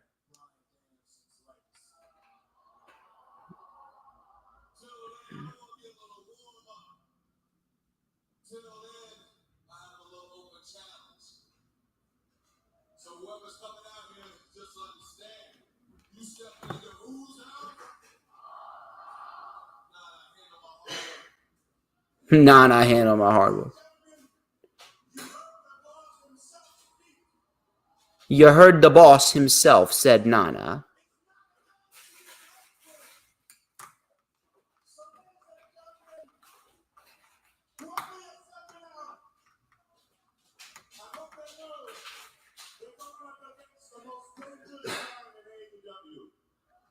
I mean, I'm not going to deny he definitely looks like the most dangerous man in AEW after Oh, hold on a minute.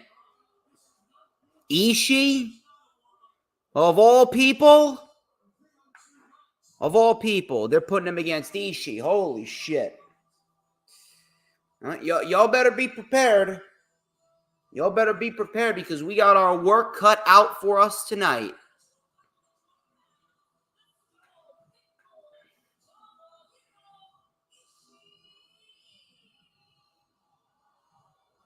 Ishii. First time ever matchup right here. Swerve's gonna steal the show again, isn't he? Swerve's gonna steal the fucking show again.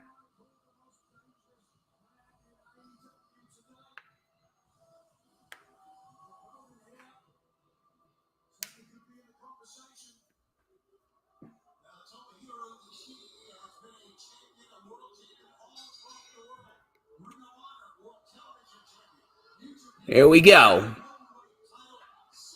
Swerve Strickland and Ishii. We are underway.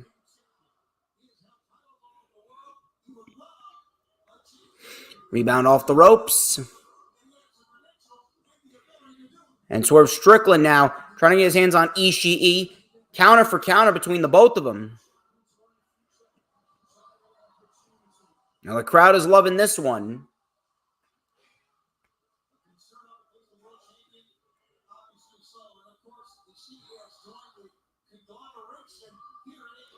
The crowd is going to love this one.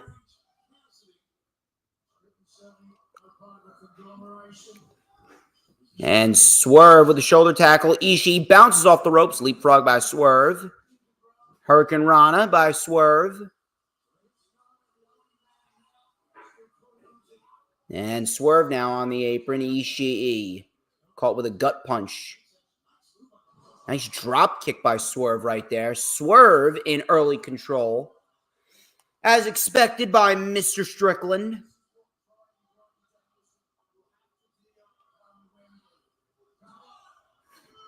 Fucking Nigel still calling him Crying Bryan Danielson.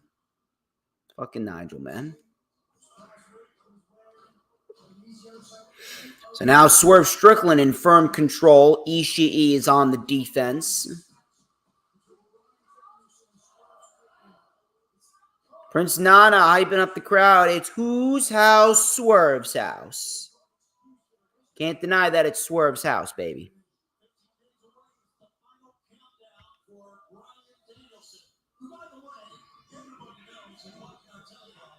And a big punch by Ishii. Swerve pops right back up and delivers a forearm. Now things are really getting interesting. Jesus. Ishii.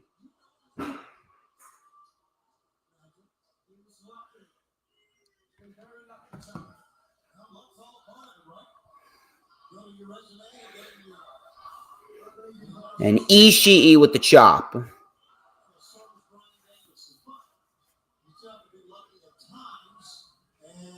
Another chop by Ishii.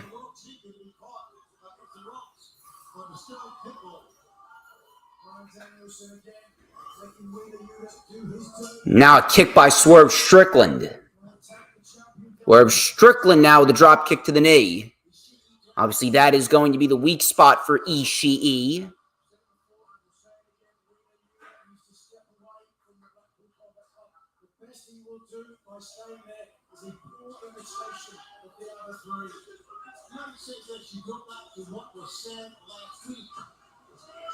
And now Ishii.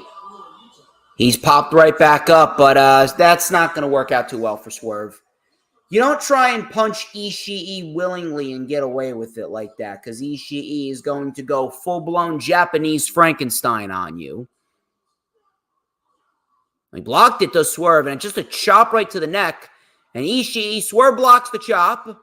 And Swerve back suplex, very nicely done. And Swerve measuring Ishii. Elbow right to the back. Swerve is in firm control. Little dance. Little dance by Swerve. He's entitled to it. And Swerve with the Fosbury flop. Very nicely done. Lands on his feet, too. Swerve Strickland in firm control. Swerve Strickland, in my mind, he may be Wrestler of the Year.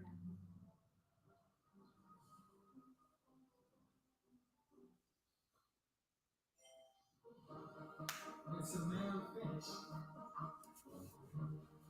They give seats to females, I wonder what you. Now Swerve Strickland taking Ishii back in the ring here during picture-in-picture.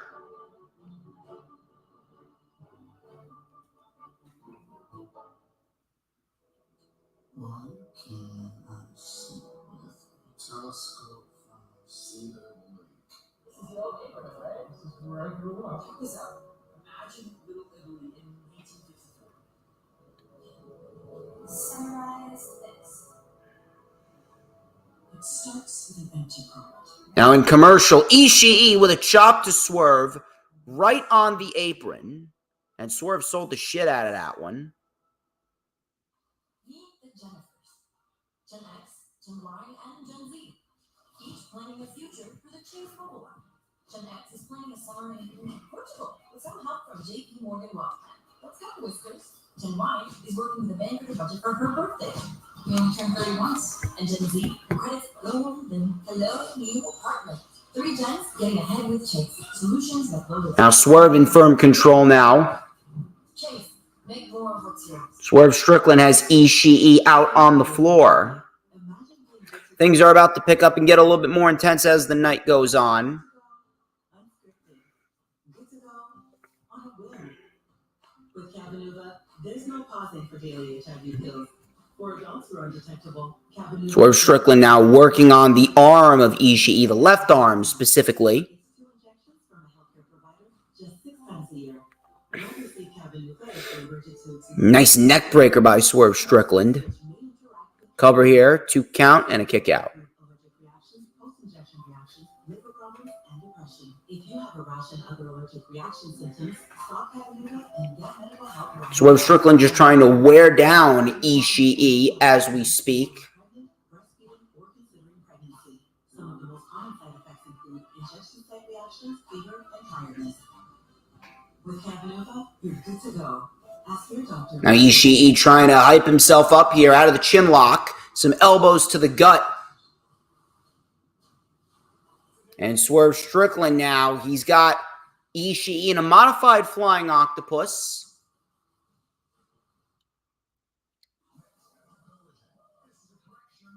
Ishii trying to fight out of it. Can he get it? Can he get it? He's trying.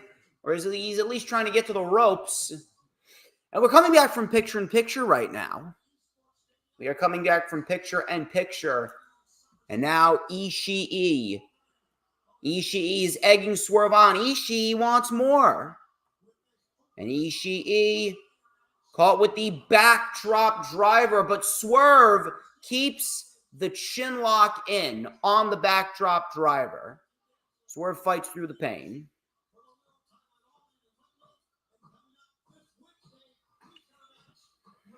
And, whoa, look out. And a big running punch by Ishii. Back kick by Swerve. Back slap. Shot by Ishii. Swerve missed the kick. Backdrop driver. And Swerve Strickland gets dropped on his head.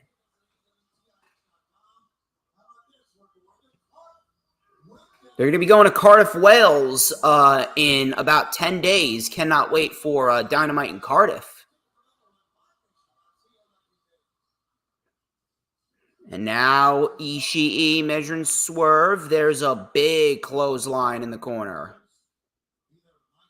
Big clothesline in the corner. Now Swerve is up top. And Ishii has got Swerve exactly where he wants him. And now Swerve. Look out, Ishii. Stalling superplex. Swerve is taken down. Here's the cover, 2. Swerve kicks out. Very nicely done right there. Love that stalling superplex. And he held Swerve there for a little bit and dropped him forcefully.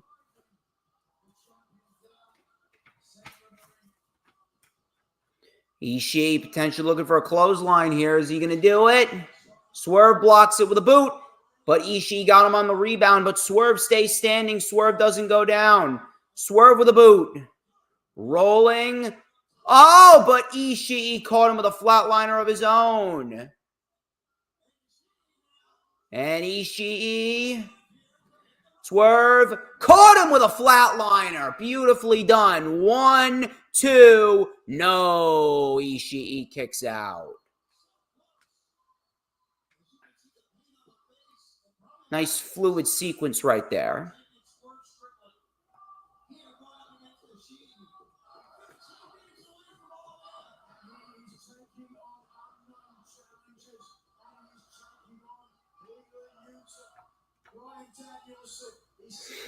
Now Swerve in firm control, possibly looking for big pressure. Yes, he is. But Ishii fighting out of it. There's the elbow by Ishii, but Swerve blocks it. Swerve went for the neck breaker. Ishii, what a forearm. Swerve answers back with a forearm. Ishii with a headbutt. Swerve with a headbutt. Strike for strike. And there's the Oklahoma Stampede by Swerve. Roll through into the Brain Buster. Here's the cover by Swerve. Ishii kicked out again. Very nicely done. Smooth sequence right there.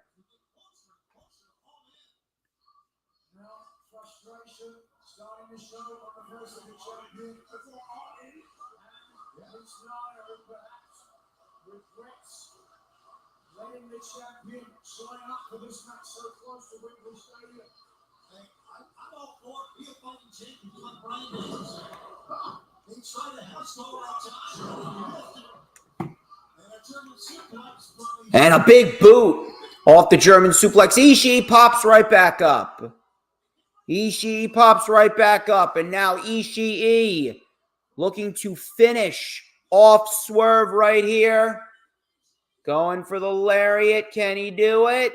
He can do it. Swerve turned inside out. 1, 2. Swerve kicked out. Great near fall right there.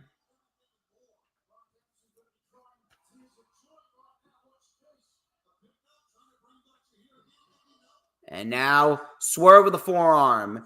Ishii with an enziguri. Back and forth we go. Swerve with the swerve stomp. Going with a house call, perhaps. And Swerve. There's the house call on the money. 1, 2, 3.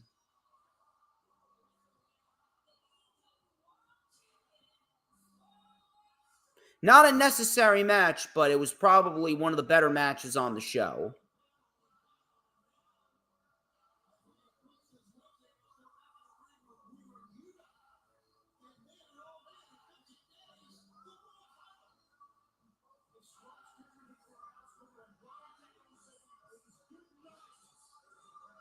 Swerve doesn't miss when it comes to his fights. That much I will say.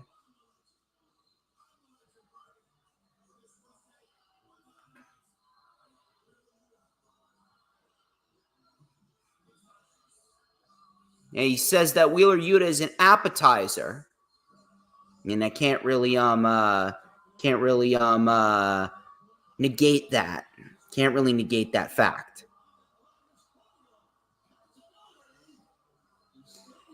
Claudio Castagnoli standing by. He's got a face-to-face with Okada.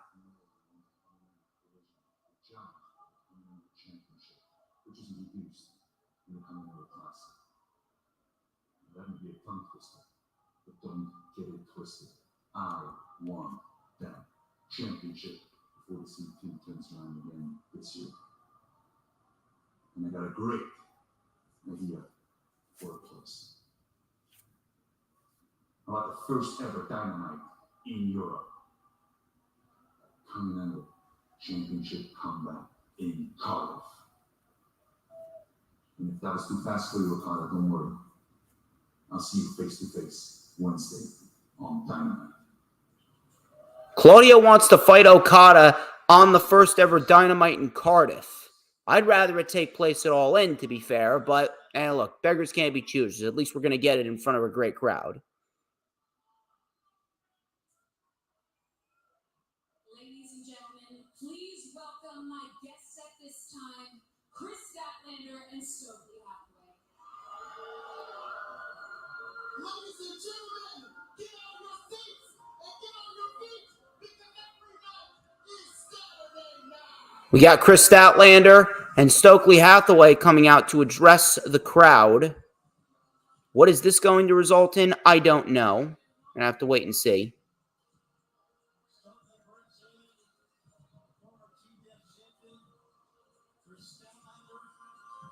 I'm assuming this is going to result in something with Willow Nightingale.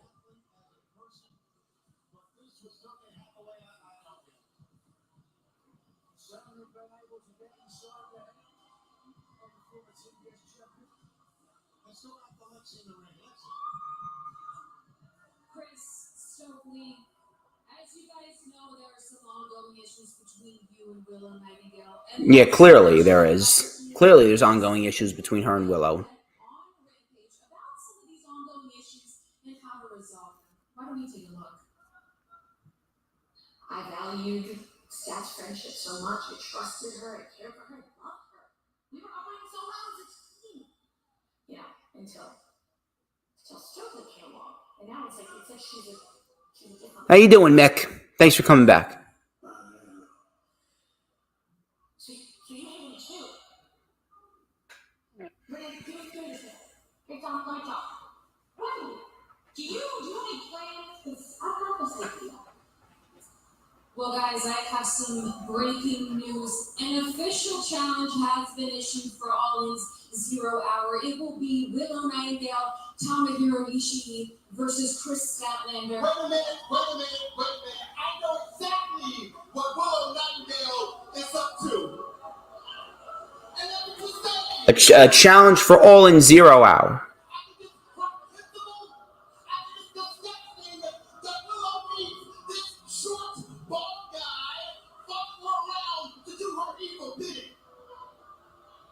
Stokely, you're the one that's doing the evil bidding for Chris Statlander.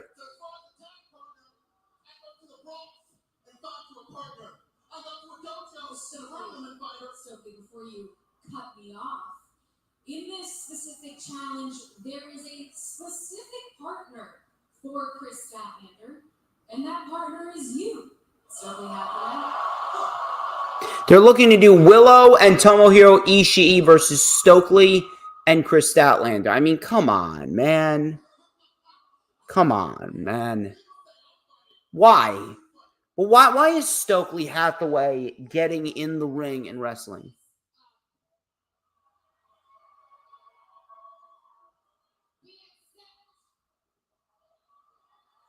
Why? I don't understand. I understand you want to have Stokely get his comeuppance and shit like that, but I mean, come on.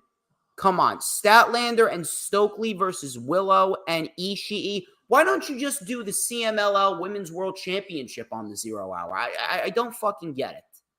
I really don't fucking get it. See, that shit right there is going to make All In less than what it really can be, especially on the 0 Hour. I always preach to make the 0 Hour feel more important. That's not going to make the 0 Hour feel more important. I don't give a fuck what anybody says. Come on, man. We don't need Stokely Hathaway taking up a wrestling spot, even if it is just on 0 Hour. Sorry, that shit don't fly.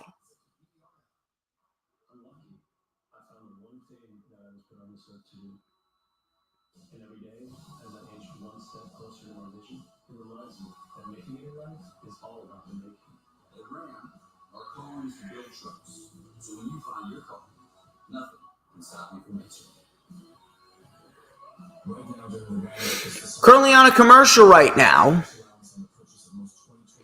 You should start doing that on your channel. This is the first time ever doing it on a Saturday. Well, actually, brother, Mick, I've actually done this before. I've done a couple of watch-alongs before.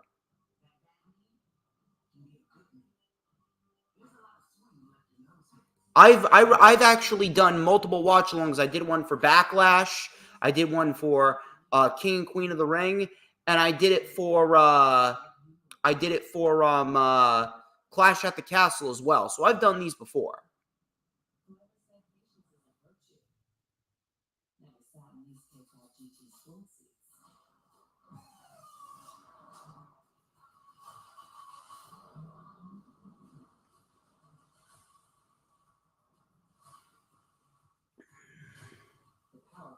Kia K5 GT is here. Lease a new 2025 K5 LXS for $279 a month.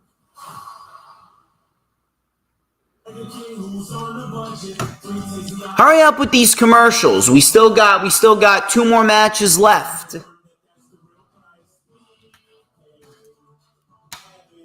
At 18 people watching so far. Thank you very much for the 18 people that are watching right now. You guys are great.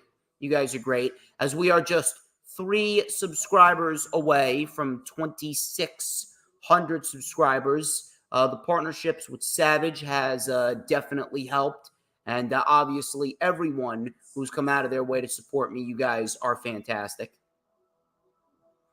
I hope to see a lot of my East Coasters at Battle in the Borough. I hope to see Matthew. He'll be at Battle in the Borough. I hope to see DD at Battle in the Borough. Very important that you guys show up at Battle in the Borough. All right? I don't do watch-alongs for Monday Night Raw, NXT, or SmackDown. Let me tell you something, Mick. If I was to do watch-alongs for NXT, Raw, and SmackDown, and Dynamite, and Rampage, if I was to do that shit, then I would have little to no time to get my sleep and get ready for work the next day. Because we don't want to be a couple of snakes on a plane. We're here to say, we're sorry. Sorry we didn't make fun of Bill Keaton's haircut.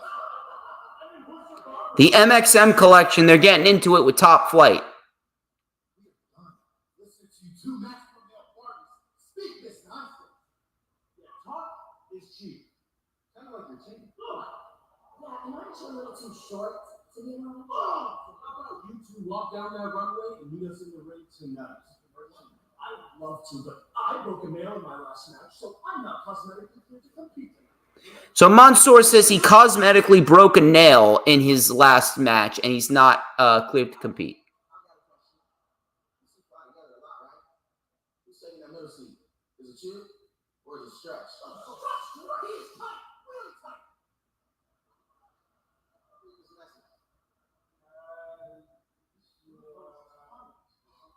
It says, "Hey Leo, it's TK. Tell the guys when you see them, Top Flight versus MXM collection next week on Collision."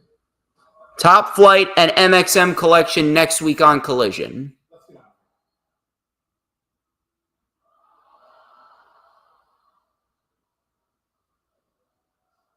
As if they can't still see him when they go down below the camera. I mean, come on, man. Leo Rush is back. Thank God that Leo Rush is back. I thought he was badly injured. It turns out he's not.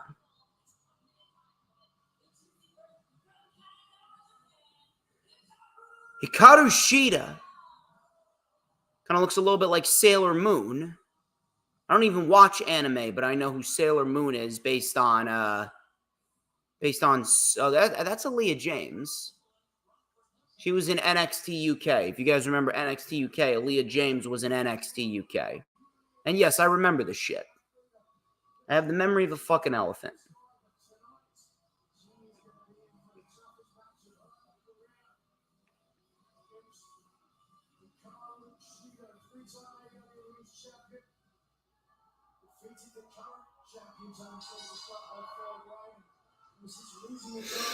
So Sheeta's getting a enhancement match right here, but it's not like these enhancement matches mean anything. These enhancement matches don't mean shit because there's no more rankings. I cannot express to you how fucking much I hate the fact that there's no more rankings. It's literally one of the worst things that AEW has ever done, getting rid of the rankings. When you get rid of the rankings like that, I'm telling you, it just makes the show that much harder to book. And it makes the show that much more disorganized.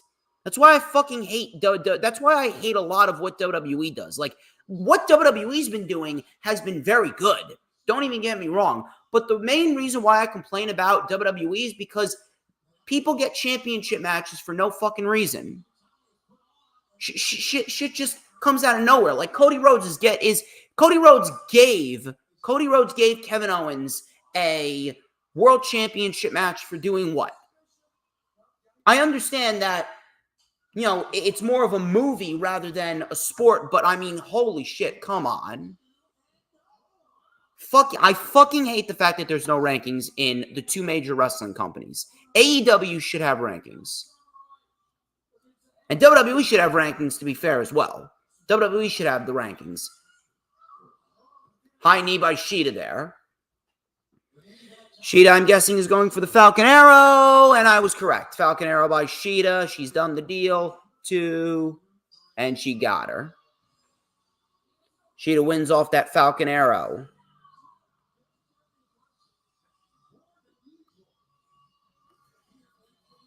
What comes next for Shida, I do not know.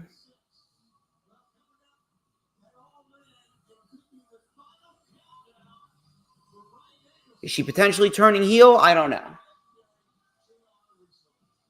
We got a sit-down interview with Brian and JR right now.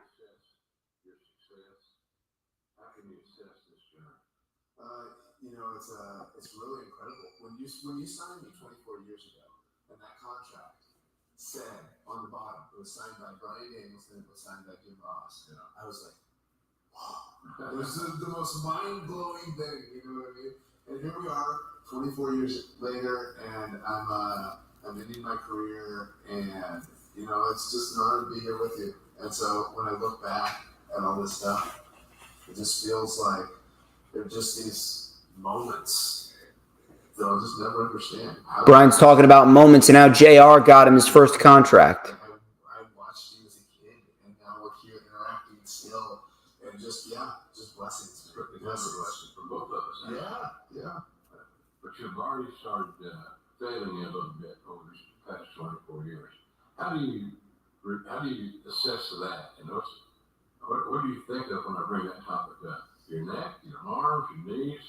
Yeah, I mean, mostly, I think of my neck and I think of concussions when I think of that. As far as like things that I worry about or things that, okay, I have to be really cognizant of this when I go out to the ring. But honestly, I also think of all the ways that my body served me well and the way that, I've. Mick says, "How about you and I have a partnership, and I would help you get there? You wrestling, dude. I'm not a wrestler. I appreciate the offer, dude, but I'm not a wrestler. If I'm going to be involved in the wrestling business, I'm going to be running my own company. And you could say that that is the goal with this show that I'm doing. But And when I look back on it now, and even the way I feel right now, I mean, the odds are I'm going to have to get neck surgery before the end of this year. But yeah, that's the reality of it. That's news. Yeah, and that's kind of something that I've accepted is coming down. It's coming down the pike relatively soon. Are you prepared for what it's going to take to win this match against a very hungry, driven champion? So you always think you are, right? That's the issue. This is my. I've had 4 opportunities for the AEW World Championship before, and if you asked me before each time, I would say, I'm ready, and I'm going to go do this. And then each time I failed. And but the interesting thing is, each time I've failed, I've learned something about myself. So I feel like now, despite being, and this will be 25 years in, 25 years into wrestling. Hard to believe. Yeah, hard to believe. I think now I'm the best mentally I've ever been. And I think this is... Brian says he's the best mentally that he's ever been. Going to be the difference in this match is that I think I'm the most mentally strong I've ever been in my entire career. And I think that's what's going to pull me through. He says that him being the best mentally, that is ultimately going to pull him through to win the AEW World Championship at All In.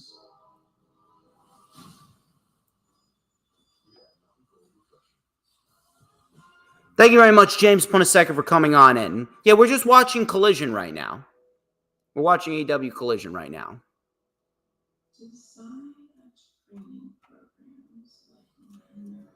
We are currently in commercial right now. We're getting set for the final match on the show. It starts with an empty heart. And the most advanced AI at your fingertips.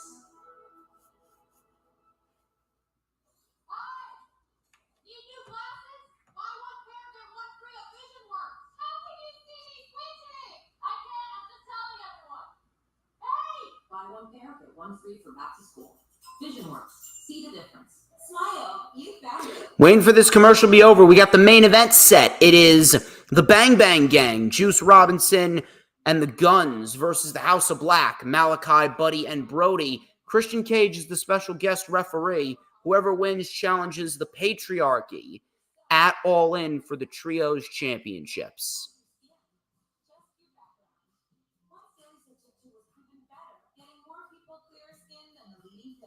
Don't take if you're allergic to TIC2. Serious reactions can occur. So TIC2 can lower your ability to fight infections, including TB. Serious infections, cancers including lymphoma, muscle problems, and changes in certain labs have occurred. Tell your doctor if you have an infection, liver or kidney problems, high triglycerides, or had a vaccine or plan to. So TIC2 is a TIC2 inhibitor. TIC2 is part of the JAK family. It's not known so TIC2 has the same risks as JAK inhibitors.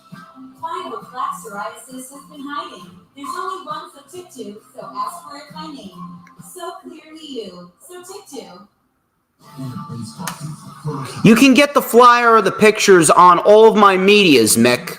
All you need to do is go take a look on my medias, and you can promote it all over social media.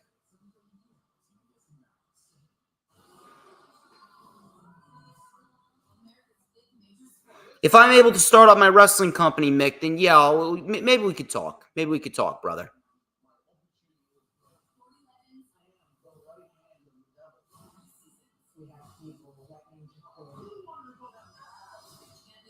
As we're getting back from commercial very, very soon, and we are set for the main event of Collision, the 6-man tag.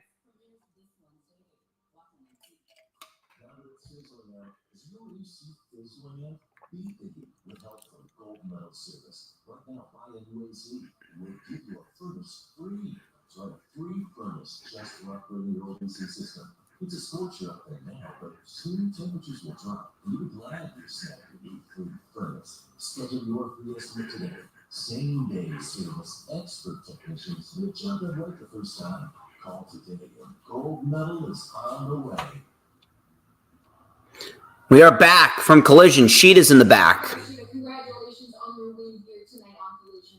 You asked for this time after your match, so talk to me about what's on your mind. The last time we fought, I called up Britt Baker, and she got a win from Dynamite. Congratulations, Britt! Now we're 2-2, and Monday we will settle the score. But for now, I need real competition. I need a chance to go back to wrestling. And the last chance is Mercedes Monet. You said Britt is the first, but not the best. You're right, because I am the best. I am a three-time world champion. I am the longest reigning AEW Women's World Champion in history. I am the ace of this division. Sheeta just called out Mercedes Monet. This title in the line this Wednesday. And after I take the title, then it will be me who goes on to Wembley. All right, fair enough. Mercedes Monet versus Hikaru Shida on Dynamite on Wednesday for the TBS Championship. The winner goes on to Wembley. All right, I can get behind that.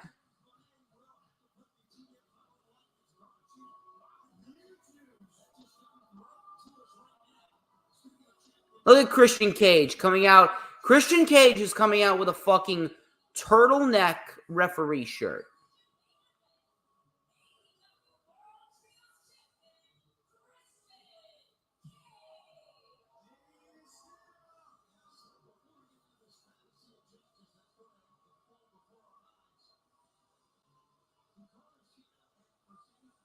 Who the fuck comes out with a turtleneck referee shirt? Apparently Christian Cage does. Gotta love it.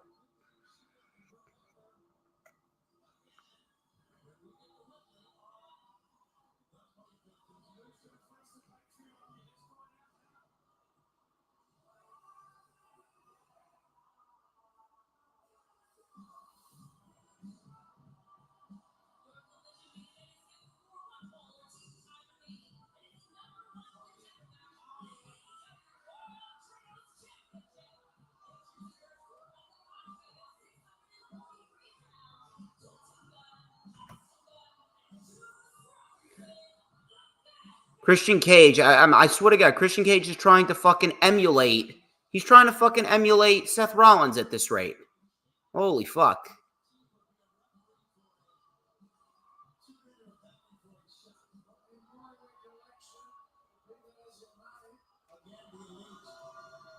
And here comes the House of Black.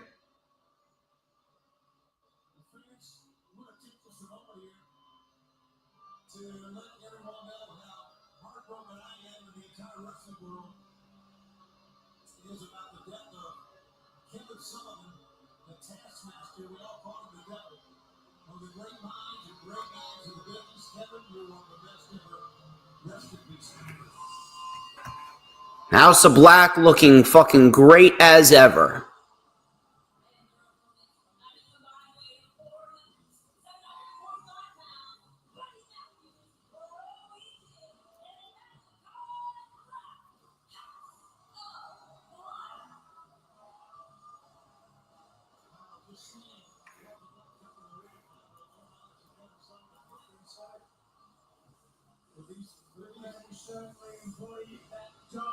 House of Black, they're paying homage to Kevin Sullivan. Rest in peace, Kevin Sullivan, by the way.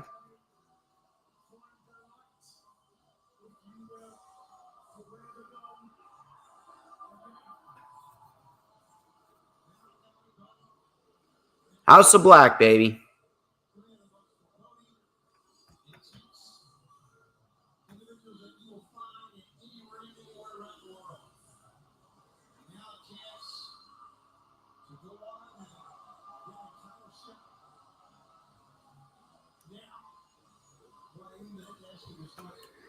Let's see if Christian Cage can be as unbiased as Seth Rollins was at SummerSlam.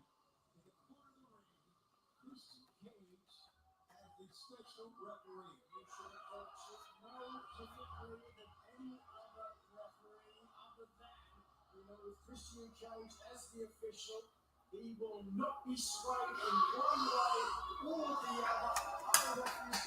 Match is underway right now. Have you ever seen an official looking so good in a turtleneck referee shirt? No, as I've never seen a referee in a turtleneck before. So yes, I would agree with that statement. He wears it as well as ever. And it is Juice Robinson starting this match off with Brody King. Back against the ropes.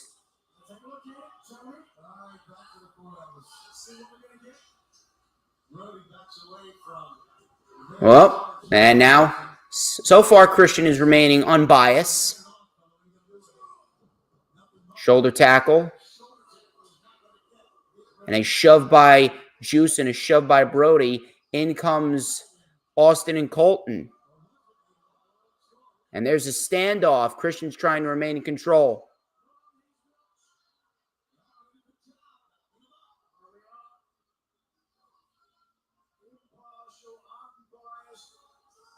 Nigel McGuinness obviously hyping up the flyers on my social medias, Mick. All you got to do is look on my social medias. So in comes Black and Austin. Nice arm drag.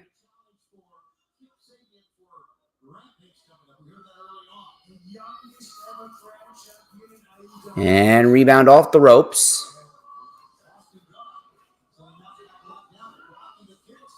Austin ducked the clothesline. And Austin caught the leg. Malachi with an arm wringer. Very nicely done. Tag in comes Buddy Matthews.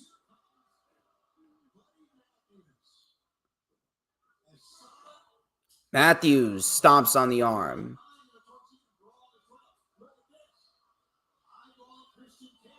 And Buddy Matthews getting right in the face of Christian Cage. Remember, it was Christian that took him out.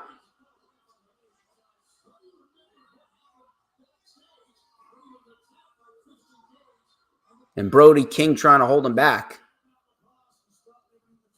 In comes Colton.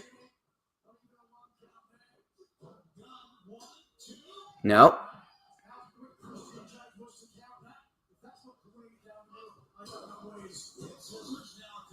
And Christian with the swift cover. And Christian so far is calling it right down the middle. And this continues in picture. Look at Christian being an unbiased referee.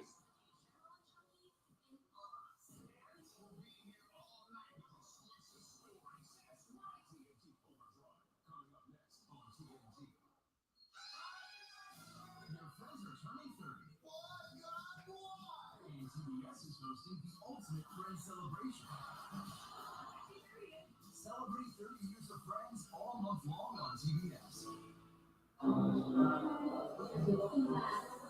Excuse me, can I get this?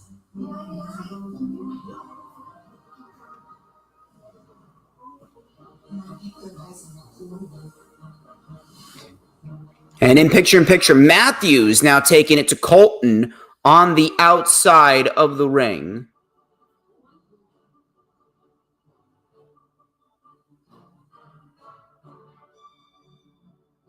What's your name, Mick? I'll send it to you right now. Mick what?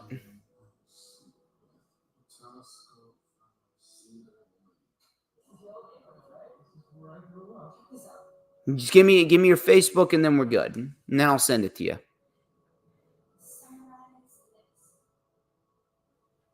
starts with an empty heart. And the most advanced AI at your fingertips. And Matthews sent into the barricade. When I was a teenager, a trickster demon terrorized from entire family. Now he's back to death.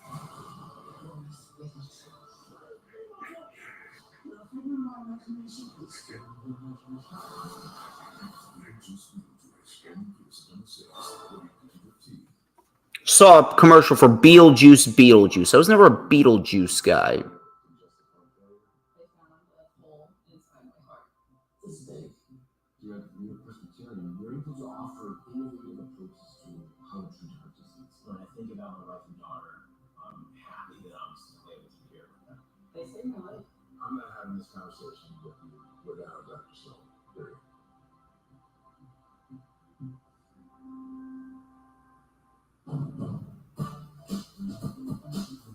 Drive in the summer on the CRV and a cool.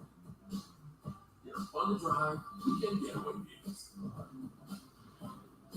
From Honda, the 2024 Kelly Blue Book's KBB.com Best Value Brand. So act now to get an offer you'll love. Buy online, reserve from select dealers, or hurry into the Honda Summer event. And we are back on Collision after the commercial. As the Bang Bang Gang is in firm control.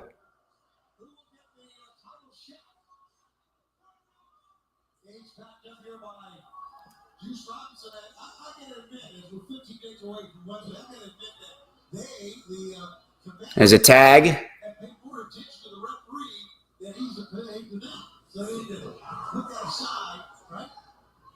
And oh, there's a stinger splash in the corner. 2 count on Buddy Matthews. Christian still calling it right down the middle.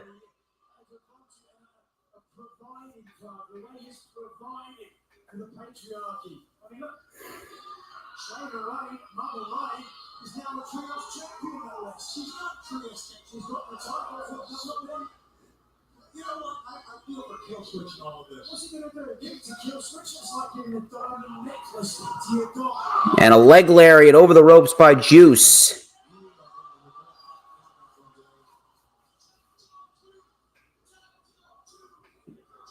Right now, Keith Robinson standing like he can sit on the head and out the front. And I got to give Christian Cage a good job. Thank you. Eat your words, Sonny Shadori. I've been told now. And Christian Cage trying to get Malachi Black out of the ring after he jumped in when he shouldn't have.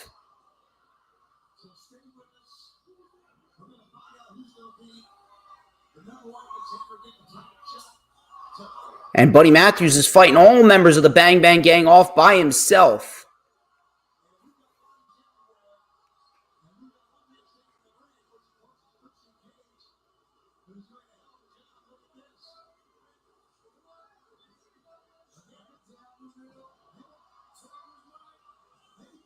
Oh, Christian didn't see the tag. Christian did not see the tag because the Bang Bang Gang got involved.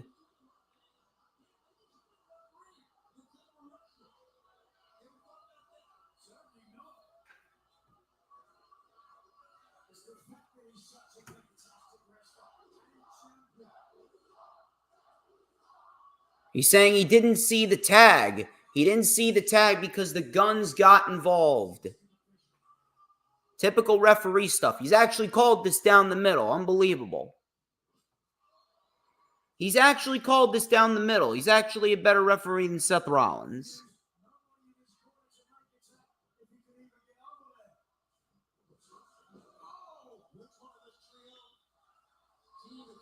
There you go. I just added you, Mick.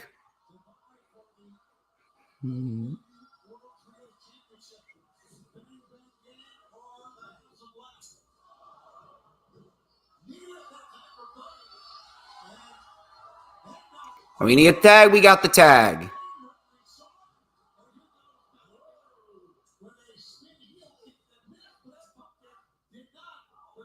And now we are in the midst. We are in the midst of some high-octane offense from Malachi Black. Malachi with a rising knee strike. Malachi tagged to Brody. Malachi. Moonsault. Lands on his feet. Beautifully done. And Malachi. Moonsault in the ring. Very nicely done. In comes Brody. Brody with the body avalanche.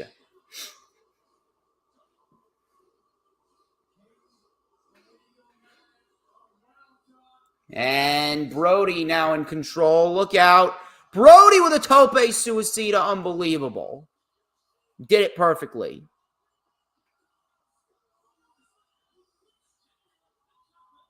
And we go back to another picture-in-picture. Christian definitely took a refereeing course before this.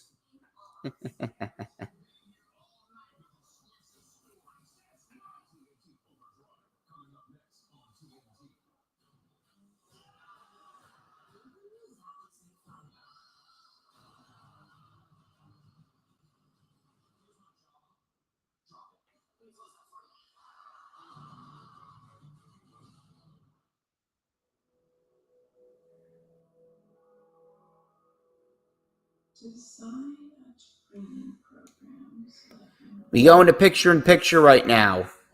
And we are in the midst of some outside brawling as, oh, Jesus, Juice just got sent into the barricade.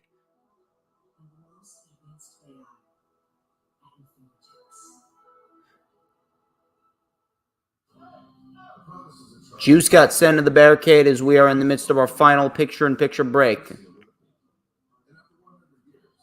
still taking care of the military community and their families. That's our mission, always. House of Black now are in firm control as Brody King and Malachi and Matthews. Oh, Jesus, Brody King with a body avalanche right against the barricade onto all three members of the Bang Bang Gang. I knew Brody King was going to do that. That's Brody King's specialty right there, the diving crossbody against the barricade. That is Brody King's specialty.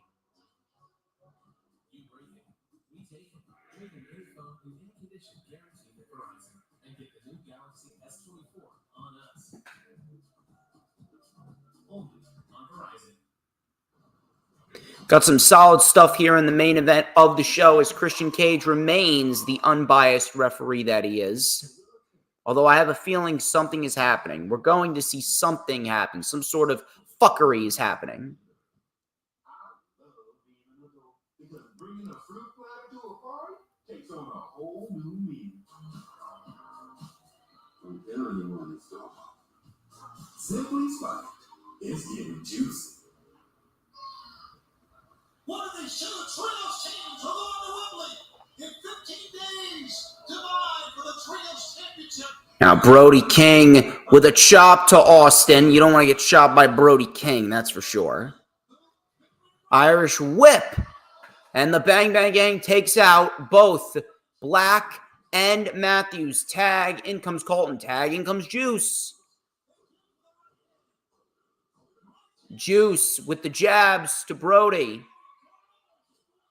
Left hand. Drop kick by Colton. And Colton with a lariat takes down Malachi.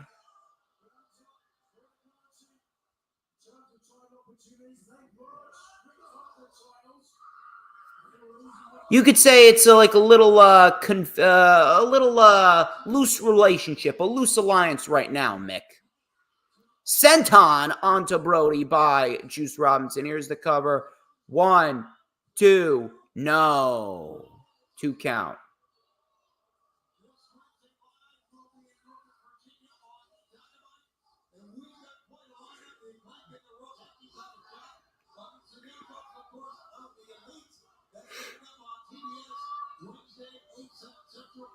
And going for 310 to Yuma.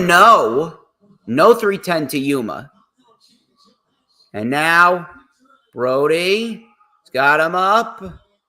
And there's the Death Valley driver. In comes Malachi off of the top. Malachi, double foot stomp, looked brutal.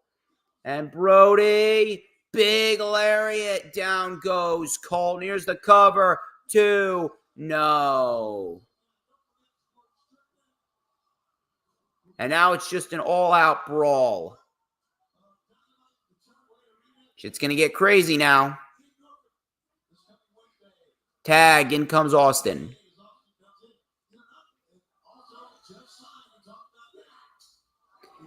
And now Austin with the chops to Brody. And Brody's just no selling him. Brody's getting up. Brody just dropped Austin easily. What now? Oh, look out. 310 to Yuma. Is that going to do it? 1, 2. No, Matthews saves it.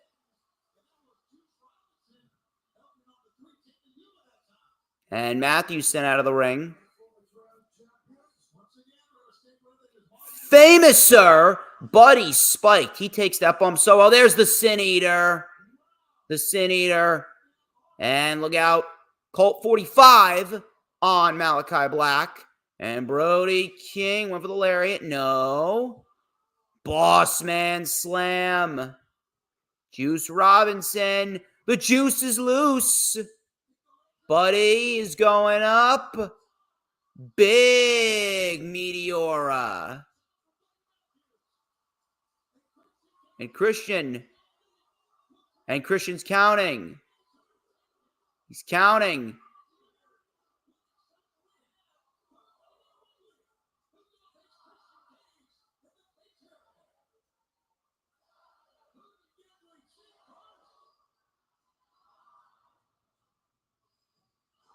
Oh, and Christian spears Buddy Matthews and calls for the disqualification. I knew something was going down.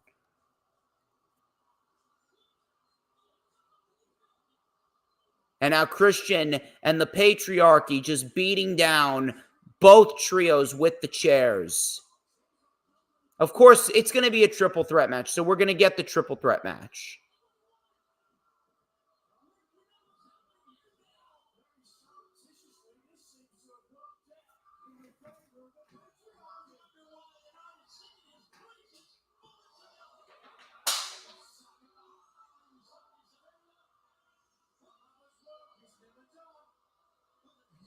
Fucking Nigel McGuinness hyping up Mother Wayne. Gotta love it.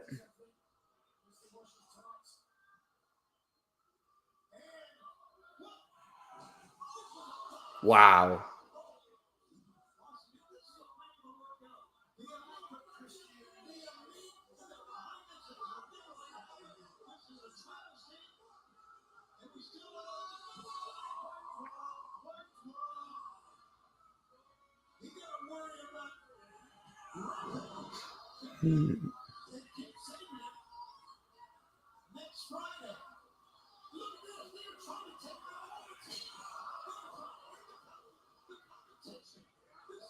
They're trying to end the competition, but it's not going to work. It's not going to work because we're ultimately going to see a triple threat tag team match.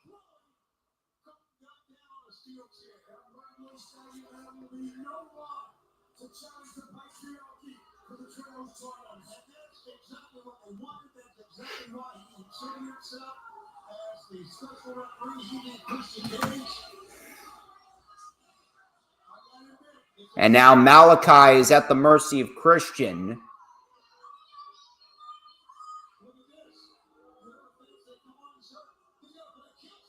Kill switch on the chair. Beautifully done.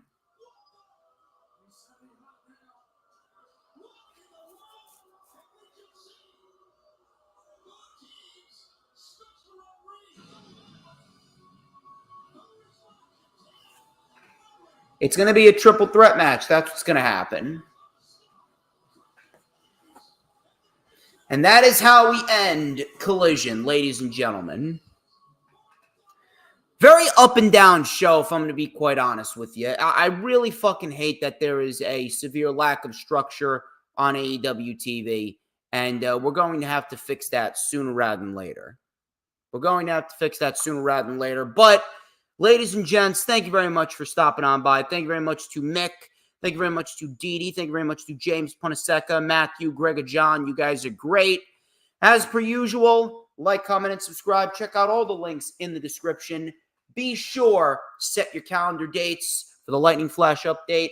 We got ourselves a big month ahead of us. Obviously, we got 4 major pay-per-views coming to you guys at the end of this month, leading into September. We got All In, Bash in Berlin, NXT No Mercy, and, of course, All Out. Till next time, ladies and gentlemen, I'm DJ Storms. This has been the Lightning Flash Update. Thank you very much for stopping on by the Collision Watch Along. And before we get out of here, you already know the drill. Who runs the IWC, people? Who runs the IWC? I'll tell you who runs the IWC. Who?